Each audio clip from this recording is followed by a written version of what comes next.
Hide, come on.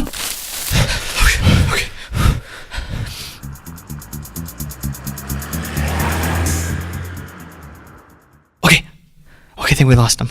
But don't we want them to find us? No, we're escaping. But Father Scarface said escaping is for cabronis. And I guess we're just 2 cabronis on the run. And he's not really our father. He left the door to his quarters open, and there was a poster on the wall that said Scarface with a picture of a guy on it that wasn't him. This guy in the poster looked like a man who acted a little too much. So if Father Scarface isn't the real Scarface, who knows what else he's been lying about for the last 30 years.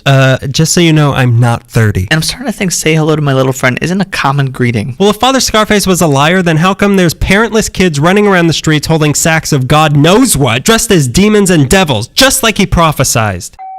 Trick or treat! Well, they seem to be exchanging words for goods, and then they carry around in those sacks. This must be how their economy works. But we don't have sacks. How do we get sacks? You gotta buy our dinner first. What was that? Wordplay. Father always forbid it, now I know why. It's scary out here. I want to go back inside the compound. Well, let's go up to this house here and ask for a nice warm room and unlimited meals like we're used to. And they'll accommodate us without question. Certainly that's how this world works. Come on.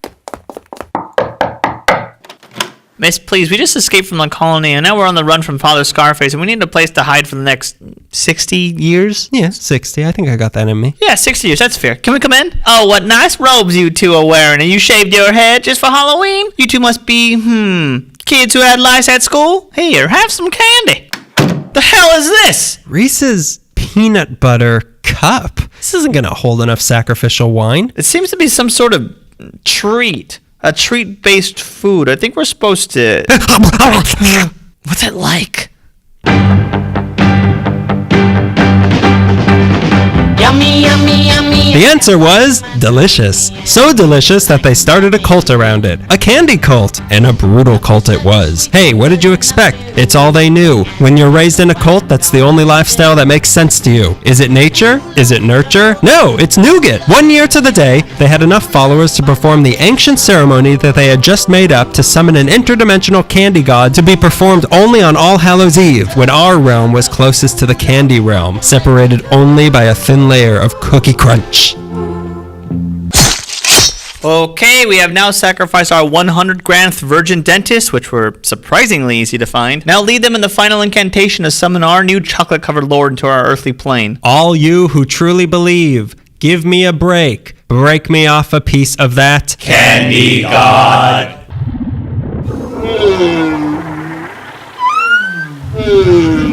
O heavenly Hershey, in the name of Murray and Mars, for the holy trinity of the 3 musketeers, you've come from the deep recesses of the Milky Way, dark. Holy Snickers, he's got 1,000 Twizzlers for hands. And jawbreakers for eyeballs. His hair's cotton candy. His blood cells are Skittles. I am the Alpha. I am the Omega. I am a bit o' honey. I am Charleston Cthulhu. Why have you summoned me? Because, my lord, we have the cosmically low blood sugar. Well, eat an orange or something. What am I supposed to do about it? Get him!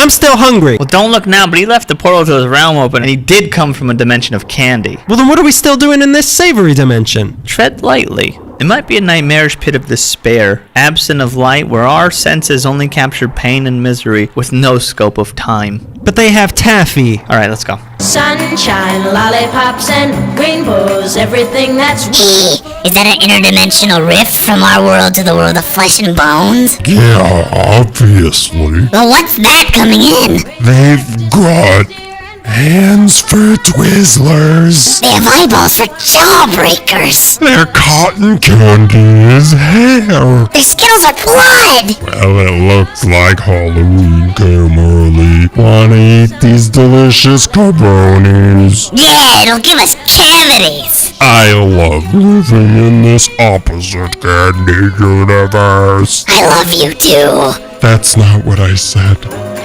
Sunshine.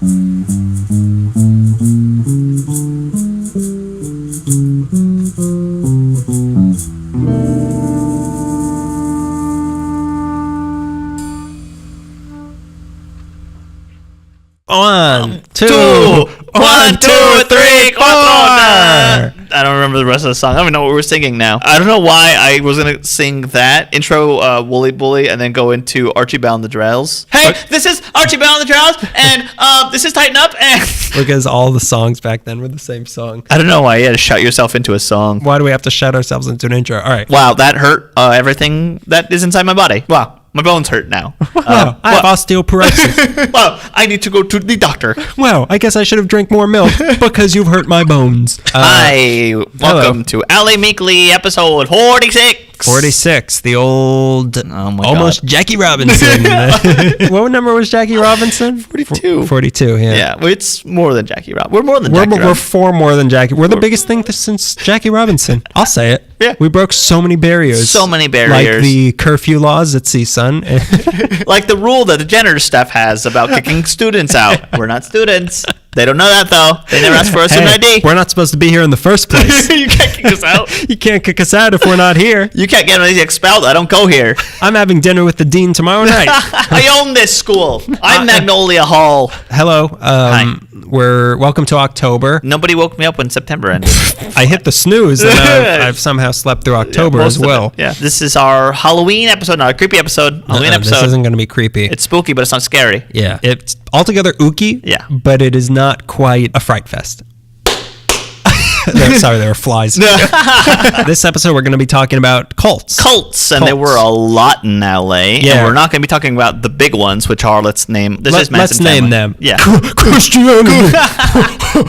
I don't know, Mayor Garcetti. I know the cult of Hollywood. I don't know. Maybe celluloid.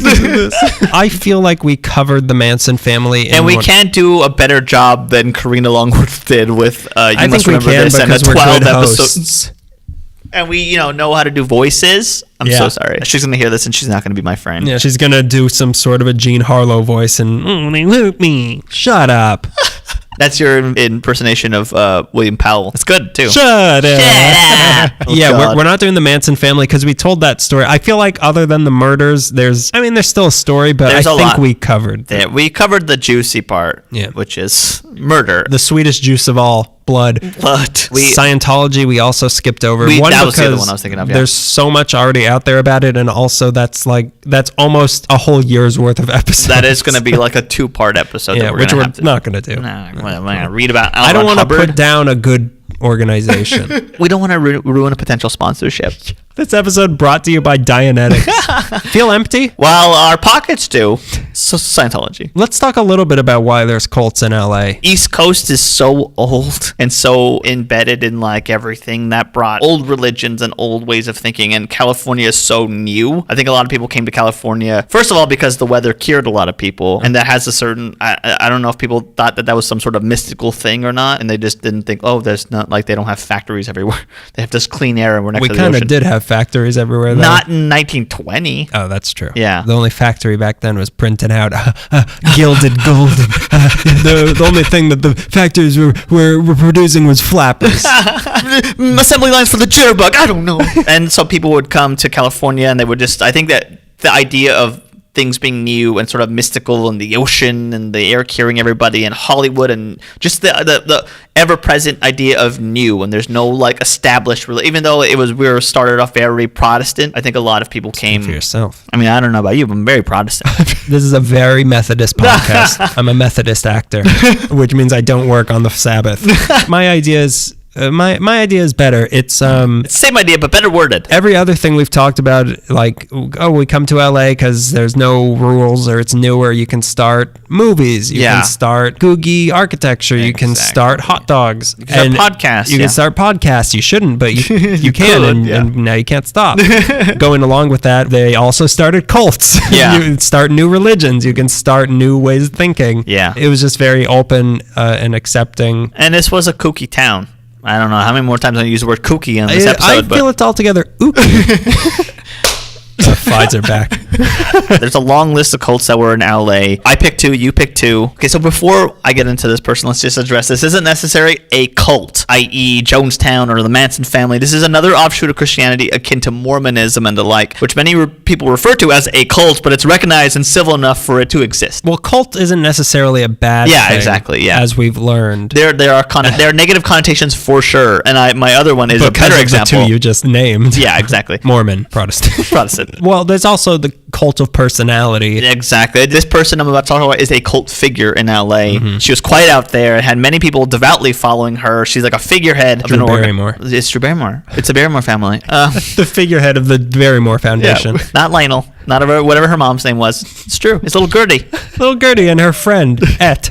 What this woman ran was essentially underneath the cheerleading for God and the theatrics and the megalomania was a healing cult, which were popular in LA. The pre-World War II era, there was a lot of those going around. Not just in LA, but all over the place. What do you mean healing? A big tent. Like revival? Revival Okay. thing. Like talking to snakes and whatever? That stuff, yeah. Slytherin sort of. Yeah. You walk up and you have crutches and you're Tiny Tim and then... and then Voldemort comes out. Yeah, and Voldemort comes out and then he suddenly you're touches walking your again. scar. And suddenly you're not a wizard anymore. You're not crippled by wizardry anymore.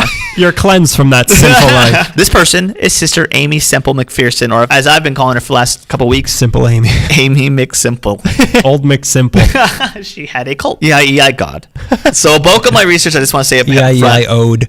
A bulk of my research comes from 2 books, Sister Aimee, The Life of Aimee Semple McPherson by Daniel Mark Epstein, and The Vanishing Evangelist by Lately Thomas. Aimee Kennedy's story starts in a small town of Ingersoll, Ontario in Canada in October of 1890 on a wee little farm. Her mom Mildred, or Minnie, or Ma Kennedy, claims, or perhaps Aimee claims that her mother claimed, that she prayed to the Lord for a baby girl that might one day be raised to be a preacher since a domestic life denied her mother the right to. So if the Lord granted her a daughter, she would devote said daughter to preaching the word of God. So she already gave, before she was even pregnant, a baby to God. Okay, God. so it's a Rosemary's Baby. Yeah, but like the better of like It's the opposite. The opposite. It's yeah. Parsley's Baby. This movie ends with an old man saying, "Satan is dead, hail God," and now and then it's like, no. When it came to the birth, a shaft of light was shown to be from the heavenly above that acknowledged this prayer was recognized and granted Minnie with her gift of a preacher lady. However, in Aimee's writing, it states that 18 months had passed before the mom got pregnant, which is a weird timeline, but like she asked God for a baby. Yeah. Well, there's a time delay. Yeah, there's obviously He lives pretty far away. It's like talking to a reporter on CNN. It's going to take 18 months because he lives on Mars. And you can see a star, but it's already 8 years dead because it's so far. It's like that. God is 8 years dead. All hail star. You're off on one right now. I shouldn't have said space. That was my mistake. I said space in front of you and you already went on a thing. Did you know that? No, well, you know where E.T.'s from. Her father was a Methodist farmer and a road engineer, and Minnie was He's a Methodist. Yeah, there are. I mean, that's all there was. He's a Methodist farmer. He doesn't work on Saturdays, or whatever I said. Go on. Minnie was a lass for the Salvation Army. What? A lass is the thing I kept working on. I guess she just worked for the Salvation Army, but like 3 times I read a lass for the Salvation Army. I guess that's a thing. Right. I didn't look it up. A few weeks after her birth, 18 days actually, she was baptized in the barracks of the Salvation Army. 18 again. I know. It's kind of weird, right? Yeah. To be 18 again. All to be 18 days again. 18 days old again. That was really my peak. Yeah, I was just puking up breast milk. Not much has changed. Aimee was rebellious growing up. She was called precocious and actively resisted everyone's attempts at governing her thoughts and actions. She was rowdy at public schools from a very early age, and controlling her was an issue. Nasty woman. Nasty woman. In high school, she wanted to be an actress and was very interested in theater, which will come back. At some point, as an actor rebellion, she started to dabble with Darwinism. Oh no. No. And evolution. No, I don't want to hear it. I don't want to hear it. Oh, you know what? Well, I'm descended from a plant or whatever. Oh, my grandpa's a toad. This is pretty cool, right? Oh, great grandpa's a chimp. That's just pretty neat. I like this. I know animals. I grew up on a farm. Great grandpa's a chimp. Grandpa's a toad. Your parent is a eucalyptus tree, and then man. And then you're And then sort of nasty woman, and then man, and then dinosaur inherits the earth. You're just some sort of like cactus with a heartbeat. So after this Darwinism phase she went through, she started to question her Christian faith, which is how she began to explore Pentecostal Holy Ghost revival meetings. Pentecostalism, if I'm correct, is an offshoot of Christianity, but from what I'm reading in the 19th century, started to get very showy and theatrical, almost in the face of boring Protestant sermons. Hey, come on. So here's a very brief, very to the point history of Pentecostalism I got from religionfacts.com. From religiouslies.org. Okay, Pentecostals are distinguished by the belief that after the Holy Spirit applies Christ's salvation to the sinner, there's another experience available to the believer where the Holy Spirit fills them, which many believe is the evidence by speaking in tongues. Yeah. Most Pentecostals believe that this experience should be the norm to all Christians, whatever their denomination. Some believe tongues is speaking known languages, but which are unfamiliar to the speakers. Others believe tongues is speaking in languages unknown to anyone. The gift of tongues is granted upon baptism by the Holy Spirit. Pentecostals emphasize conversion, moral rigor, and a literal interpretation of the Bible. When was the first time you got the gift of tongue, if you know what I mean? You spoke with God. Yeah. However, Pentecostals never formed a single organization. Instead, individual congregations came together to found the various denominations that constitute movement today. And also, unlike Protestant churches at the turn of the century, which were for the upper middle class, Pentecostal churches spoke to the special needs of the disaffected along with all other levels of society. This sounds like more deeper Christianity than it's Protestant. like, almost like a more rural, more like... the hard mode of Christianity. Exactly, yeah. So the modern movement pretty much got started in Topeka, Kansas at the Bethel Bible College by Charles Fox Parham, the college's director. In 1901, one of his students, Agnes Osm, became the first to speak in unknown tongues. And 2 years later, another famous part of the movement began, faith healing, which, like we said, go up to Voldemort, you're crippled by wizardry, and then he put on the sorting hat. He puts his hand on your head, you start sweating and speaking in tongues, and suddenly you're a muggle. Some notable Pentecostal preachers have been Oral Roberts, Billy Sunday, and friend of Mickey Code, Billy Graham. So she starts going to Pentecostal Holy Revival meetings, and there she's introduced to Pentecostalism through a preacher named Robert James Semple, an Irish evangelist. And then I read the funniest sentence about McPherson. Her crisis of faith became a faith crisis in which she not only fell in love with God, but also Robert Semple. She converted to Pentecostalism, and then Semple became her mentor as well as her husband. So the two got married in 1908 when Aimee was just 17. They started doing missionary work. Hillbillies. Canadian hillbillies. Tundra billies. And after a few adventures of doing missionary work, they wind up in China. I see what you're saying. The gift of tongue, missionary work. I know. I see where this is going. I'm going to take my shirt off. They go to China in 1910, right? On missionary work. After a few months, Robert dies from complications due to malaria. 2 years after they were married. 1 month later, she gave birth to their daughter, Roberta. When she returned to North America, she stayed in States, returning to Pentecostal ministries and helping her mother with Salvation Army missionary work. 2 years later, she remarries an accountant named Harold Mack Stewart McPherson. Okay, so she's just gathering last names. Names, yeah. After she marries Mack, she becomes domesticated, which she was not a fan of at all. Together, Aimee and Mack had a son named Rolf who would grow up to play piano for the Muppets. That marriage only lasts for 3 years before she up and leaves Mack, not Return of the Mack, and she starts her life on the road as a traveling evangelist. Of the Mack.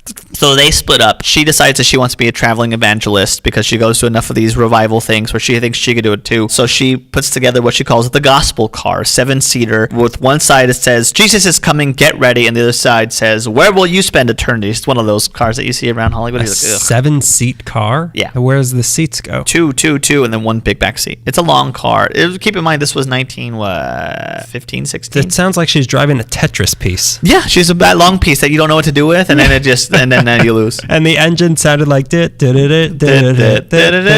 I'm singing a different song than you. You're singing the end of Love the One You're With. No, I thought I was singing Return to the Mack. Okay, so she gets the gospel car. She starts going on the road with her family. To the gospel car. God. This traveling thing was set into motion after a religious meeting on Mount Forest in Ontario, where she had an epiphany. Her sermons at the Victory Mission in Mount Forest were becoming well attended because of the theatrics she was developing, and people were getting devoted to her. They loved seeing her get up there. At this sermon, a 10-year-old boy started speaking in tongues, and people were very into it. The kid started convulsing uncontrollably, and a doctor arrived on the scene, and then the boy started shouting, "Glory, glory!" and was reborn through the Holy Spirit. And from that, Sister Aimee, as she was being called at that time, earned $65, and that $65 was her epiphany. Cha-ching. And the Lord said, "Cha-ching!" And the great register in the sky opened up and gave me change. I gave him 4 20s, and he gave me a 10 and a 5. The Holy Trinity, lemon, lemon, lemon. So disrespectful right now. Yeah, so disrespectful to someone who used religion to make money. How dare we? How dare we? So she gets the $65, and with that, she buys her own raggedy old tent that makes her followers. She could buy an 8th seat with that. She buys a regular old tent, and she gets her followers to help stitch together, and she starts traveling with her mother and children. She went wherever the Lord sent her, and I don't mean like where the Lord sent her because there was a gig there. I mean like she would just have a feeling about a town and go there, and then people were like, "Oh, we heard about you. I gotta go to Chicago. I'm hungry. I'm so hungry." And she would just start showing up places, and she started to get really popular, not only through her theatrics context, but because she sought the poor and disenfranchised people, she'd go out there and seek who's looking for a new thing. Would she ask them for money? No, but they would, like, collections was a part of, obviously So part she of the was thing. So asking she for was, money. yeah, she was not asking, yeah, I guess she was asking for money. It's not like she wouldn't put on a show for it. She Yeah. wasn't like traveling with a can and shaking it at people, leaving McDonald's. Like, she was doing a show and saying, hey, if you like the show, leave us a review. Who would do that? What kind of morally corrupt people would do that? Who would take advantage of the disenfranchised like that? So people who were really desperate to see a sign from God and didn't mind a little excitement at church were happy to go see Sister Aimee. Her mother acted as her manager. This was mentioned in one of my readings as one of the first females to travel cross-country without the assistance of a male. Really? That's Yeah. a weird thing to be able to gauge. Yeah, I have a feeling too, but also I'm sure there were like 6 cars. Yeah, like they there were were all 5 cars. registered. Yeah. There a man in there? I see you got 7 seats there. One of them is surely a man, right? Right. That little boy's too, so obviously So you he have the has more assistance of a authority than- male. He should be driving. Not you. You might get your period. Also, we're in Saudi Arabia. In her early days, she would use a megaphone. She had gospel tracks and this good old showwomanship to get people to attend her services. She was getting more and more people to notice her, not only by faithful people, but also by the press, which further got more people to attend her services wherever she went. Did she get mentioned by LA Weekly? Yeah, but it was only online, so it didn't count. It was said that she first landed in Echo Park in 1918 with $10 and a tambourine, possibly during her many travels across country, but she would for sure come back and make her mark in Echo Park. She went from tents to auditoriums to arenas, consistently filling them. In January of 1921, 30,000 people attended a single service she held in San Diego, which 30,000? 30,000 people Wow. went to go see her in one single service, with the word that she had the power to heal, and that during the services... 30,000 people. So yeah, people were coming because they knew that they heard that she had the power to heal, that people were moved to speak in tongues, and that was just on top of everything, just a good show. Like, she put on a really good show. I wonder if it was more for the entertainment value. I think what it was can you do in 1918? kind of half in and 19 half, but I don't think anyone went to a revival meeting for a show. You know what I mean? You had to like believe in God. I go to church for the showmanship. Her sermons were particularly appealing because it was apocalyptic without being the fire and brimstone apocalyptic, that kind of thing, which were regular. Aimee was very optimistic and emphasized the love of God. Because of her love of theatrics, though, her services had music, storytellings, healing, speaking in tongues, narrations of visions, and presentations of biblical stories. She was said to have the ability to unify a large crowd and then move them emotionally towards a goal. She had an intuition about group dynamics. And in 1922, her popular sermons took her to Australia, the first of a number of trips abroad. Also in 1922, Sister Aimee settled upon a spot to build her temple and finally end her life as a rambler, gambler, evangelist. A few years prior, 1918, when she first came to Echo Park, her daughter fell ill, and Aimee got on her knees and prayed to God. And it was that moment that Lord gave her a vision of a little home in Los Angeles, California, to build a house unto the Lord. In 1918, the city was practically unknown then, still an odd oasis, emphasis on odd. The Olympics had not garnered the city national attention quite yet. The movies had just kind of got a big pull west. Like I said, Healthy Climate was getting a lot of people to come here. Like Abbott Kinney was a person who had like a rough cough and he'd show up in Altadena like, oh, I'm cured. Her appeal to the church-going population of Los Angeles was summed up very well by a journalist of the day, H.L. Mencken. The osteopaths, chiropractors, and other such quacks had long marked and occupied it, LA. It swarmed with swamis, spiritualists, Christian scientists. Swarmed with swamis. Swarmed with swamis. Oh, should I read an old-timey voice? Christian scientists, crystal gazers, and allied necromancers offered brilliant picking for the real estate speculators, oil stockbrokers, wiretappers, and so on. But the town pastors were not up to its opportunities. They ranged from the melancholy high church Episcopalians laboriously trying to interest retired Iowa alfalfa kings in ritualisms, down to the struggling Methodists and Baptists as earnestly seeking to inflame the wives of the same monarchs with the crimes of the Pope. All this was over the heads. Who wrote this? Some guy in the 20s. It's great. All this was over the heads of the trade. The Iowans longed for something to get their teeth into. They wanted magic and noise. I really like those two words together. Magic and noise. They wanted an excuse to whoop. The McPhersons got to LA. Aimee was performing sermons at the Temple Auditorium, which was later referred to as a Philharmonic Auditorium, which was on Olive and 5th by Pershing Square, which was demolished in 1985. It was spacious, but it was still not enough to hold Sister Aimee's robust audience. It could only hold 3,500, and it cost $100 an hour to use, which back then was a lot. Still too much for me. So now she's in Los Angeles and looking for a church. You're cheap. Oh. And although they're doing okay money-wise, they need a big push to get the kind of church that God wants her to have. So there are no official records of how the money was raised because those documentations are gone. But from what I was reading, it seems like the entire church was crowdfunded. A truly nickel and dime operation, but so many nickels and dimes. So usually the collections of the first 2 weeks paid all the revival expenses, which included 2,000 Bibles that Sister Aimee donated away and $500 to the needy. The collection money from the third and fourth week went to build a tabernacle in Los Angeles at the corner of Park Avenue and Glendale Boulevard right beside the Echo Park Lake, which was still in its infancy at the time. She would later import and reportedly place lotuses from China at the lake because she had been to China before, which may have been why the Echo Park Lake now has lotuses on the north side, and why in Echo Park we have something called the Lotus Festival. Yeah, the Lotus It might have Festival. been because of Aimee's Temple. Okay, back to funding.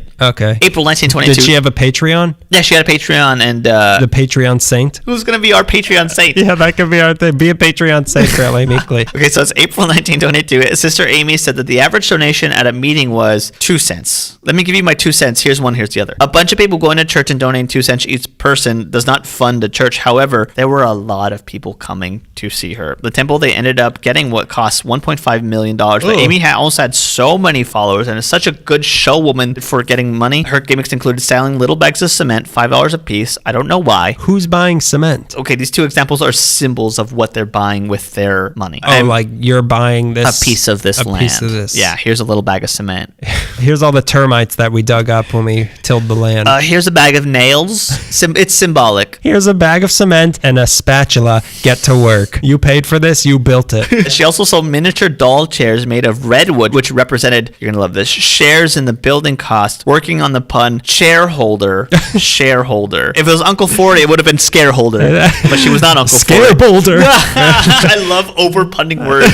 That's what I yell when I'm on the Indiana Jones ride. Scare boulder. How are we going to get out of this one? So each doll chair cost $25, and the chair holders were financing not only a seat at this new Sister Aimee Temple. Shareholder, what am I at, a Jewish wedding? Actually, you can't go to those. We prefer if you didn't do that. They were not only financing the chairs they were sitting in, but also the space around it, the floor to ceiling. This was a church funded by the people and for the people. You could say a lot about Sister Aimee and her intentions, but she really did give back. Like, she did build a church for everyone to come to, and she used it from them. It's not like she ran away with the money. And she was the one giving you went there and you're going to see her. You're going to see her, only her. I mean, like, she had people there too, but she was leading all the stuff. She didn't have, like, Sister Aimee presents Mary Magdalene. And you're like, what? Mary Magdalene. The Virgin Mary brought to you by Sister Aimee. Imagine. I'd give more than 2 cents for that. Here's my 2 cents. This is great. It's a penny and a penny. From this doll chair gimmick, she made $100,000. Oh my from the God. sale Is of, that all it takes? Yeah, from the sale of chair 4,000 holders. chairs. But truly, the real bulk of the cost of the temple came from the collections basket. The humble people who worship God and thought Sister Aimee was an inspiration. The 2 cents went a long way. And whenever I gave someone my 2 cents, I get hit in the mouth. That's the end of the road.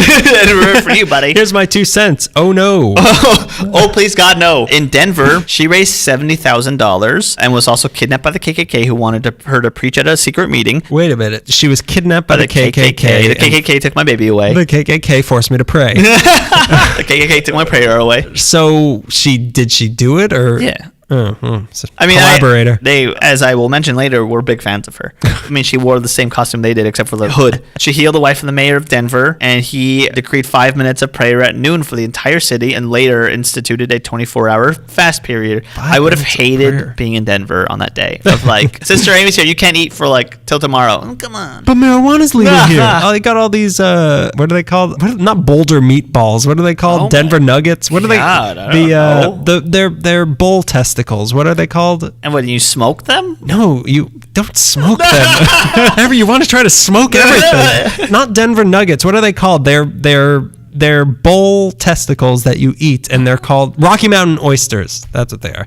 Anyway, that's what I want to eat. I think that you're making this up. You've never heard of a Rocky Mountain oyster? No, I'm a normal guy. It's a bull testicle. Okay, and you put it in your mouth. Why? Because you're hungry. Because you're hungry and a little experimental. You're hungry and you're still in college and your parents can't see you. I love it when someone says something that's disgusting, like it's so normal and like everyone knows what it is. Everyone does know what it is. You're the one that's weird. No. It's not weird. When I eat them and I ask more, can I take a few home? It's not weird when I ask the waiter to throw it in my face. It's not weird when I ask it to be attached to a fake bowl and I come and eat it straight off the animal. Oh boy. Sorry, I'm feeling faint after all this testicle talk. So with a huge draw of funds from her supporters, Sister Aimee and her followers built the Angelus Temple, which is the one that's still there to this day. The one that's kind of like rounded on the front? Yeah, right next to Echo Park Lake. Yeah. It could hold up to 53,000 people and was one of the first mega churches in the country at the time. It contains 2 balconies and had a large enough space to hold 3,000 people? Yeah, I've been in there before. It's big. It's super big. Yeah, it's big. I brought a couple Rocky Mountain oysters in there. I said, you know what? I thought it was going to have little bit seats. They got a lot of seats in there. It was large enough to hold Sister Aimee's 200 voice choir. And her ego. I want to make a joke, but yeah.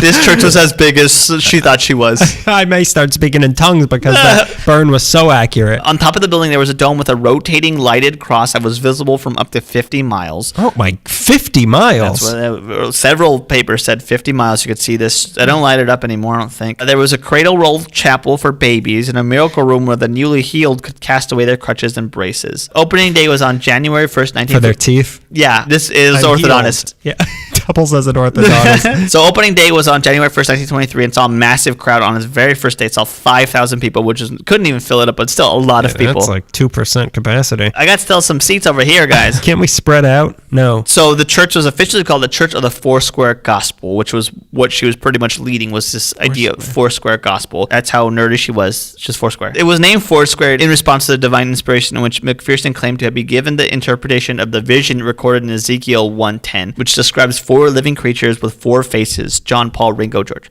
and 4 wings. I don't know the members of the wings. Linda. Paul. Linda, Paul, George, Harrison, and also Ringo. She said that the 4 faces of these creatures represented Christ's fourfold role as Savior, Healer, Baptizer in the Holy Spirit, and coming King. Hence, I'm a child. I'm a lover. I'm a child. I'm a mother. I'm a sinner. I'm a lover. I'm a child. I'm a mother. I'm a sinner. I'm a saint. And don't you feel the same? Don't you want a complaint? No, I don't remember the words.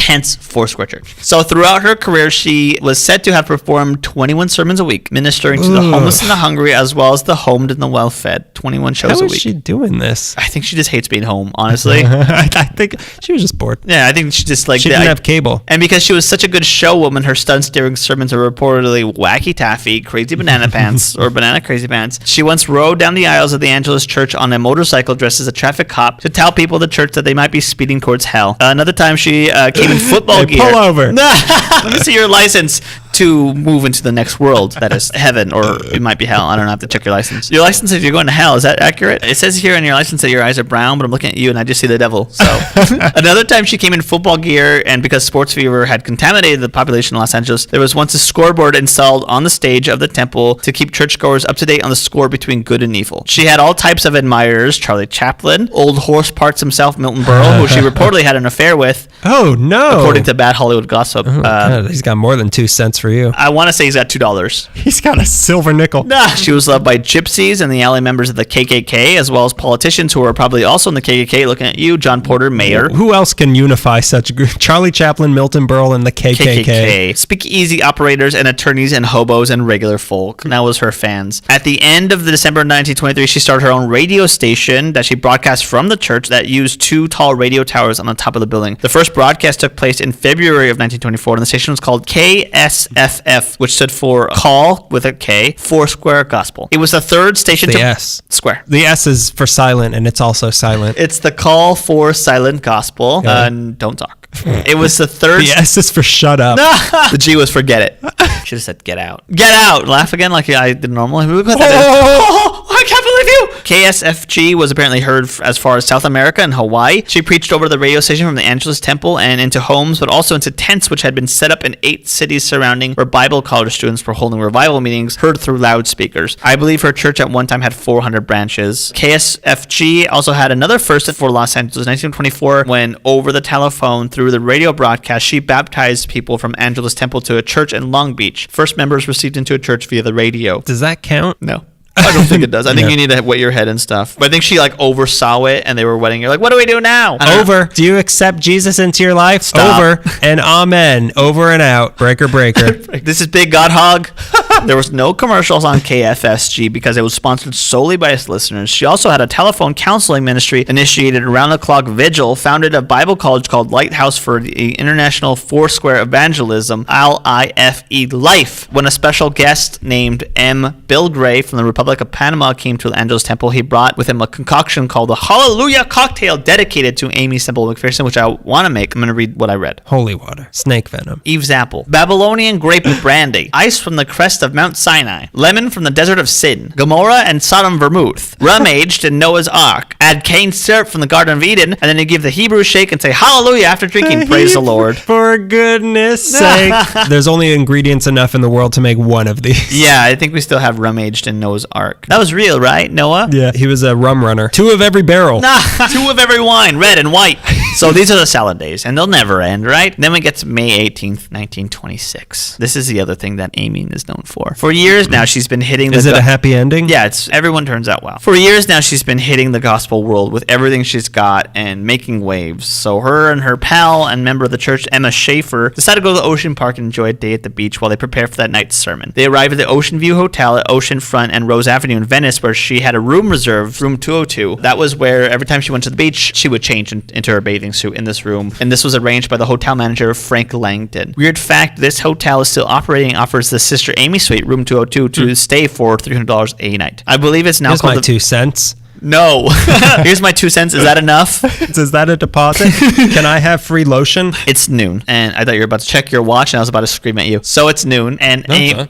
Emma and Aimee go to get waffles at the Lick Amusement Park, which we mentioned last week, and then they go to the beach and they go over their notes. Aimee goes out for a dip while Emma reads, and Aimee comes back. Aimee has Emma go back to the hotel and make a call to Ma Kennedy to remind her about something about the sermon. So Emma comes back, Amy's still there, and they go back to reading, and Aimee said, I'm going to go back for another dip, and she goes pretty far out, and Emma looks up occasionally and sees Sister Aimee in her brown swimming cap and green bathing suit, and she goes back to reading, and she looks up, and she sees Sister Aimee, and they wave, and then she goes back, and then she looks up one time, and she can't see Sister Aimee.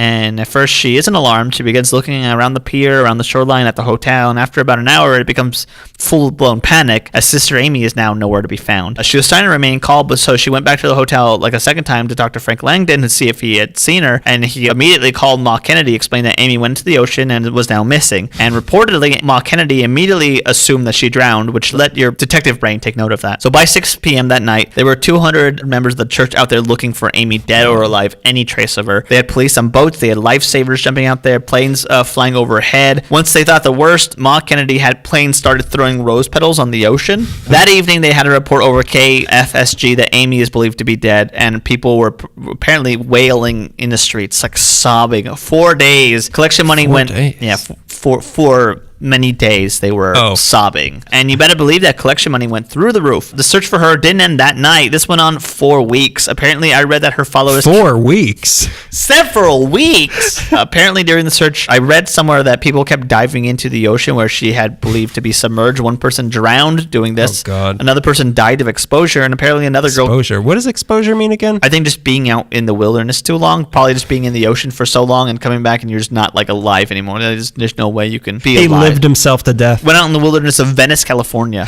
Another person apparently killed himself from grief. It was a real tragedy if she... That's a cult of personality. If people are killing themselves because you're gone. That's pretty bad. Yeah. She didn't instruct them to do that. If you read between the lines. Yeah, I think she left a note. If I ever disappear, kill yourself. It'd be a real tragedy if she drowned.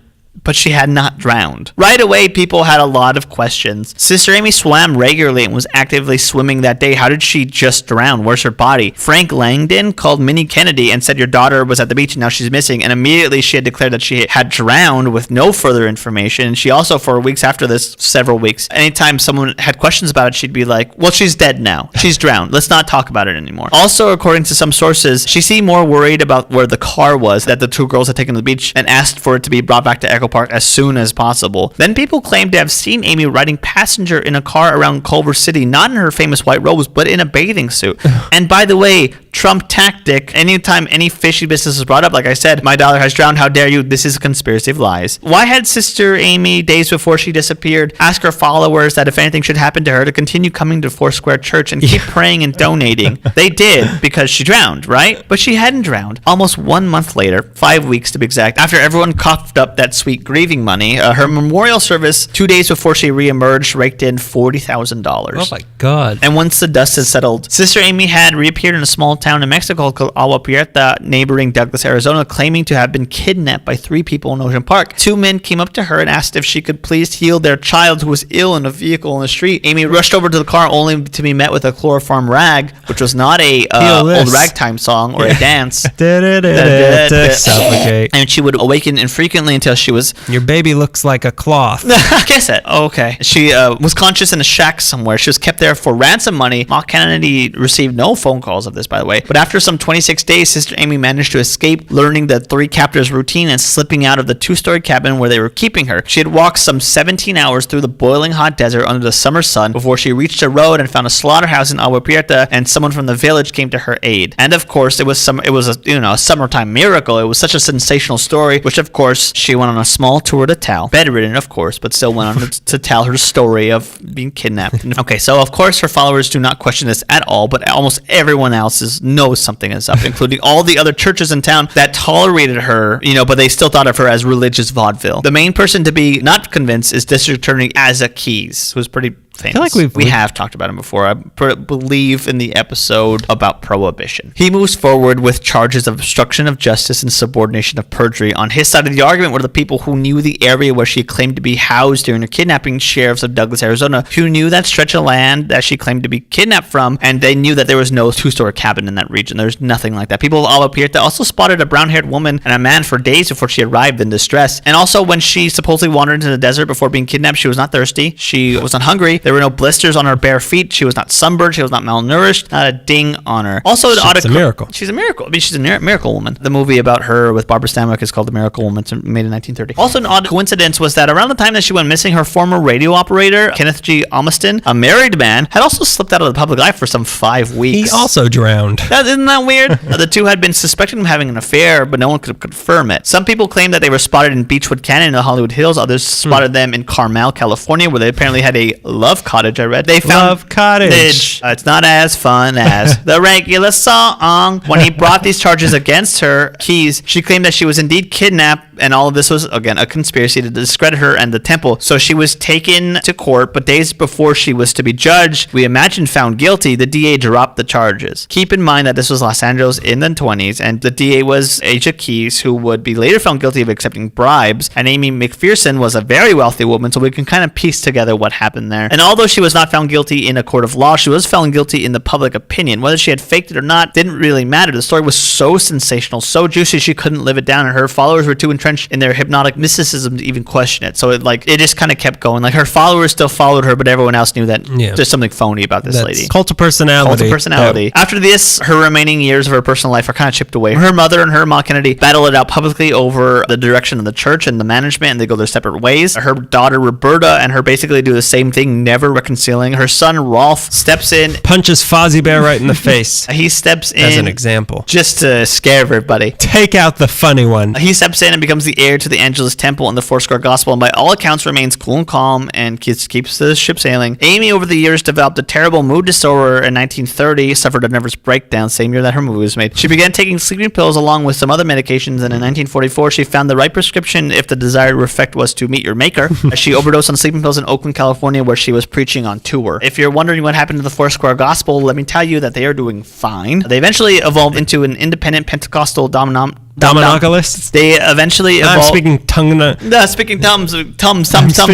now. Tums. They eventually evolved into the tongues. They eventually evolved into the independent Pentecostal denomination that in 1997 would claim more than 2 million members in over 21,000 churches around the world. The church services that are obviously not as well attended as they were in the 20s when she was leading it, but they still have dedicated followers in the temple, which shares the same block as the Echoplex and the former Echoes Under Sunset. The Foursquare Gospel is Rest in peace. Rest in peace. The Foursquare Gospel is not a cult because when I think of a cult, I think nefarious intentions with a singular figurehead, which Aimee was and had. Yeah. Other than like raking in sweet dough, she had no ill intentions. You know what I mean? Like, she didn't wish harm on anyone. Yeah, I guess Goldman Sachs and the Koch brothers. I mean, they're not so bad. They're not so bad. According to Greg. You know, like, they give back. Okay, they built a nice building.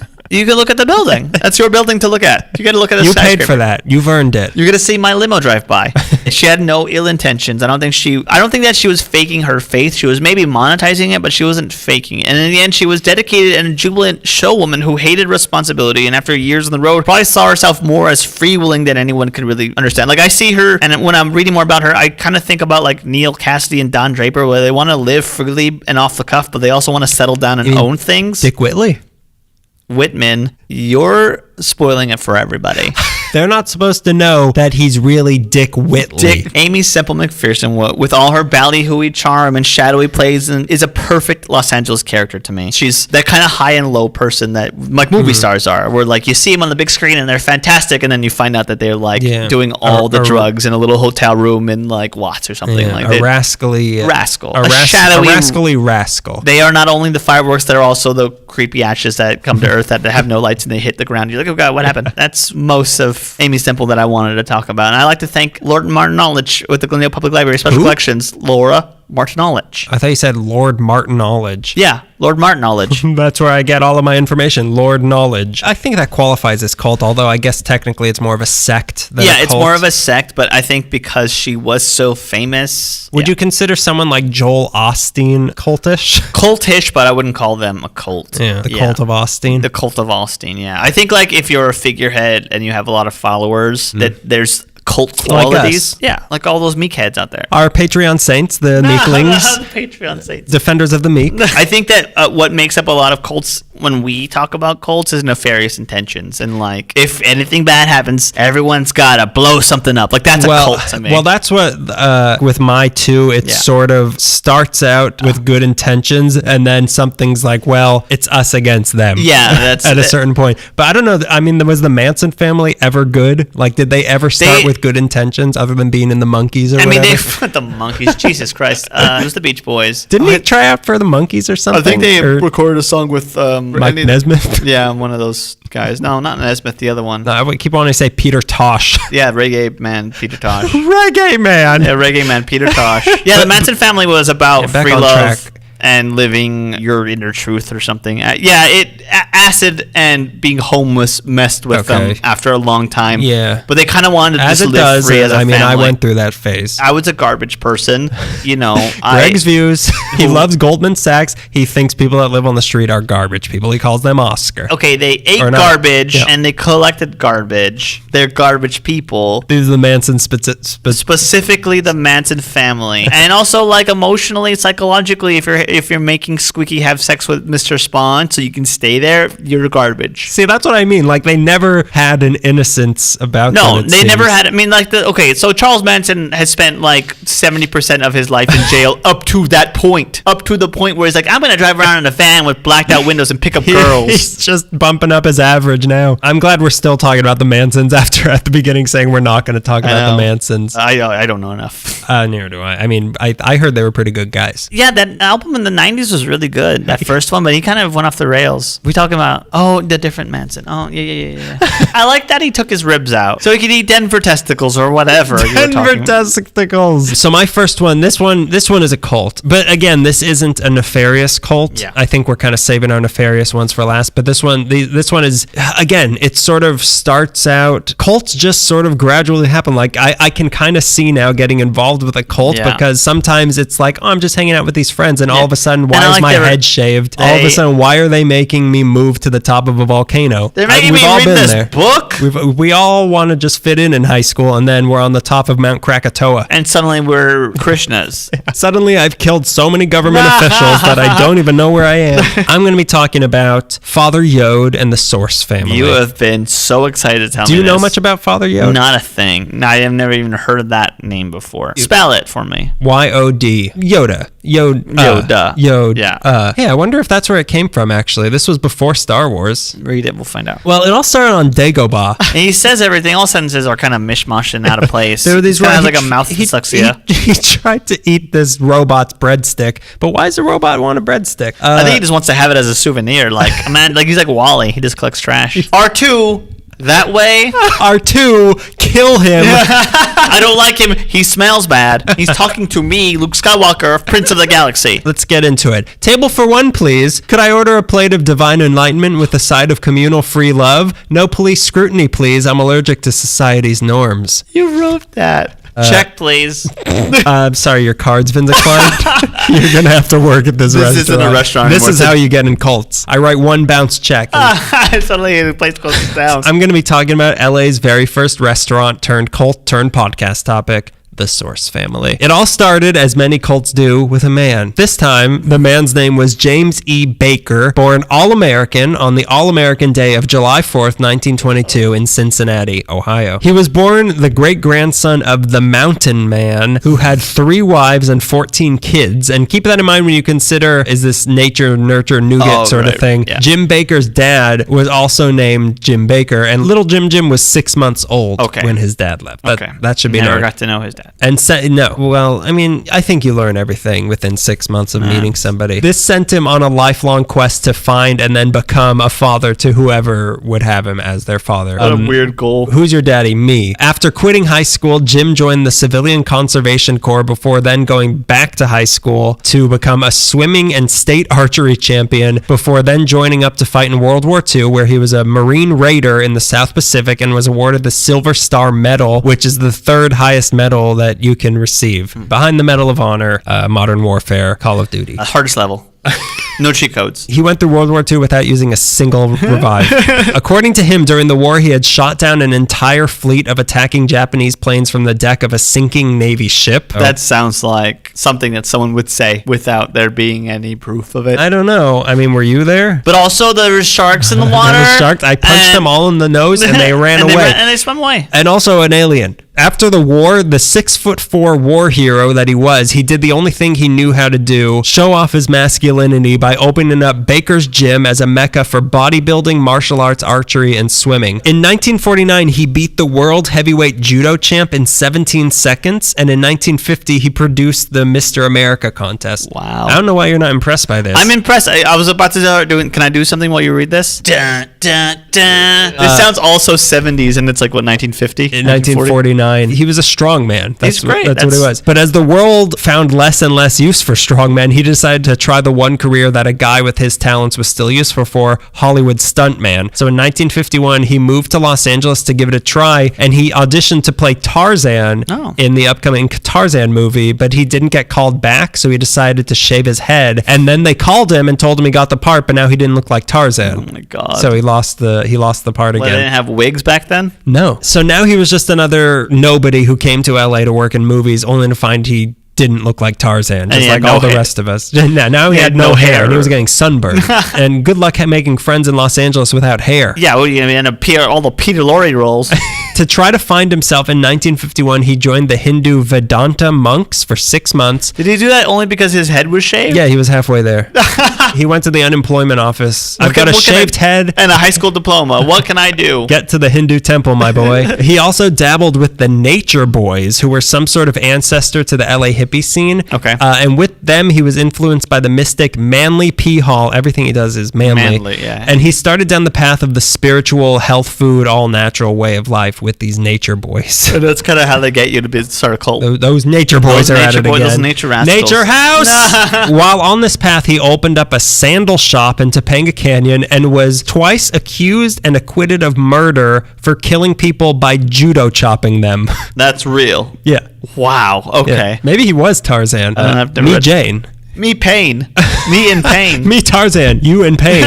He also claimed to have robbed between 2 and 11 banks to fund what would become his first restaurant, the Aware Inn, which opened in 1957 on Sunset Boulevard. Question? How many banks? 2 to 11? Between 2 and 11. Police code for bank robbery is 211. That's true. This is all just a sign that this is a divine man. We have to rob banks now. He opened this restaurant with his wife, Elaine, and it was the first gourmet organic restaurant in the country. Naturally, it closed down, and he opened a second restaurant down the street called the Old World. Naturally, it closed down, and he divorced Elaine and left their 3 kids to remarry, from what I understand, a Samoan chief's daughter who he had cured of some illness with his organic methods. Now you will marry me. I have given you life, and now your life is mine. He then also left her and then got remarried to a French woman named Dora Jagla, who got him into the hippie lifestyle. Naturally, he divorced her too in 1969. You're not a nature your boy. In 1969, he divorced her, but that was the year... Sorry, what year was this? 1969. Oh, yeah. Yeah, they Here we landed go. on the moon. Yeah. Supposedly. That was the year that brought him to an even greater love, or at least to a love of more than just one woman. That year, he tried to convince a hiker he met on a trail in Calabasas to give him $35,000 to open up a new restaurant based on the dietary wisdom found in the teachings of Jesus Christ as revealed through the Essene Gospels of Peace.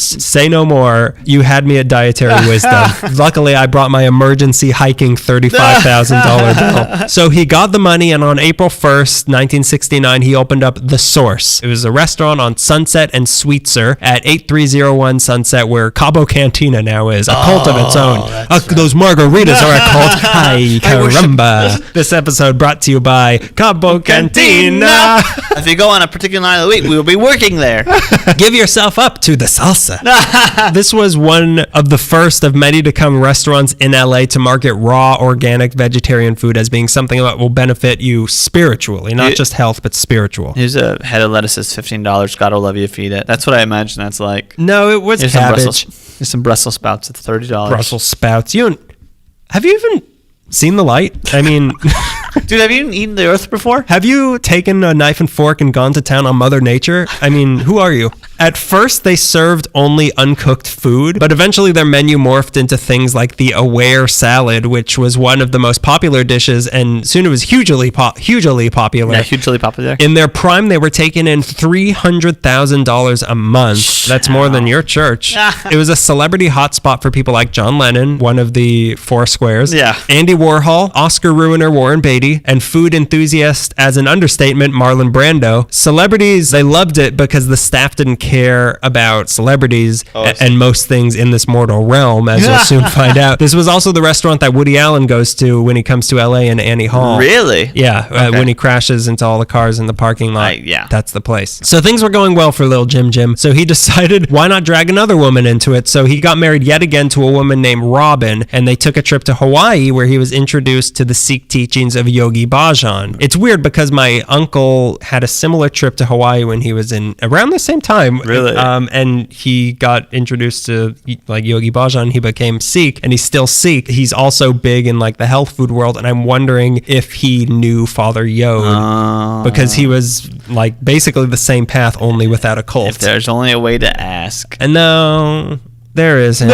So when he got back to LA, he started teaching meditation classes at the restaurant and insisted that his students call him Father. To learn more about the religion, he traveled to India and met Yogi Bhajan himself and studied under him. But Jim got a little too into it, and he started viewing... Trying to marry him. He's like, will you take my hand? Will you take this Brussels sprout wrapped into a ring? He started viewing Yogi Bhajan as God, which Bhajan denied since no man is God. Yeah. Then Father Jim, he took a boat down the Ganges to consider this, that no man is God. Yeah. And someone on the boat asked him if he was Hindu or Sikh, and in response... Neither I'm God.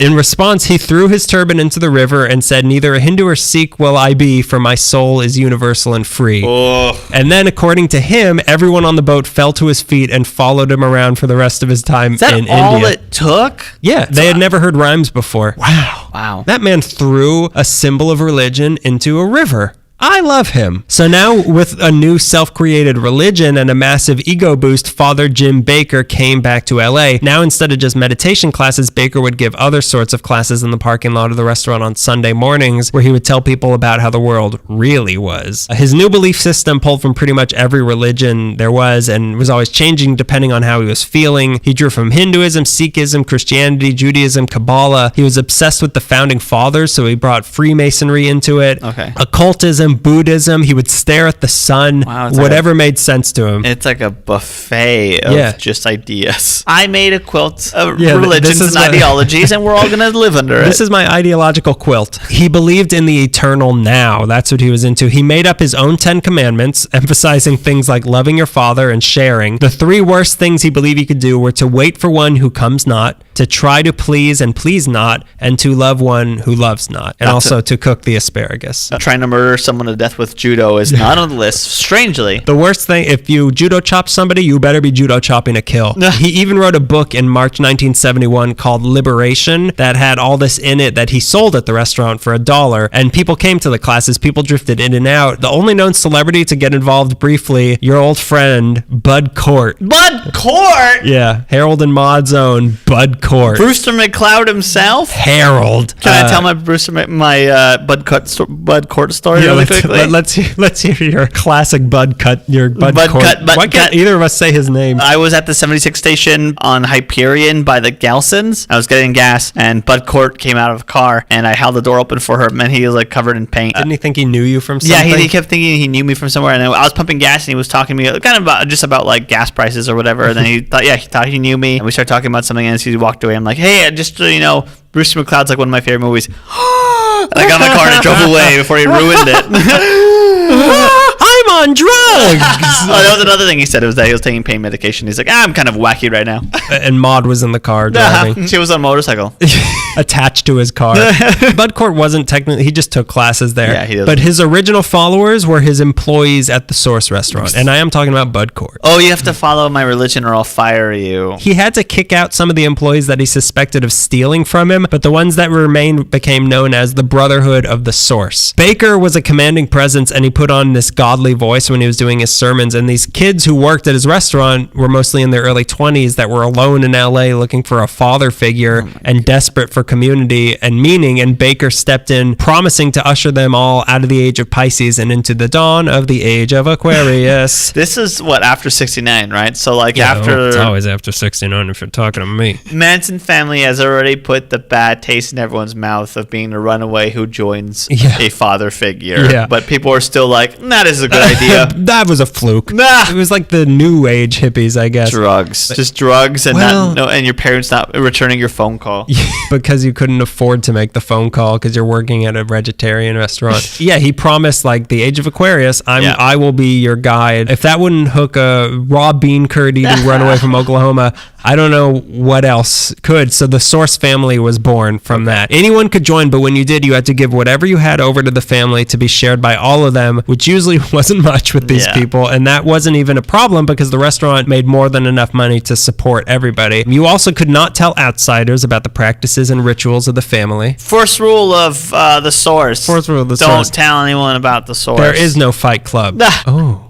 Oh, weird. You also had to adopt the last name of the family, which was Aquarian. Many of them even changed their first names to make it more fitting. They're like, there was Electricity Aquarian, there was Isis Aquarian, Long Beach Aquarian. Hey,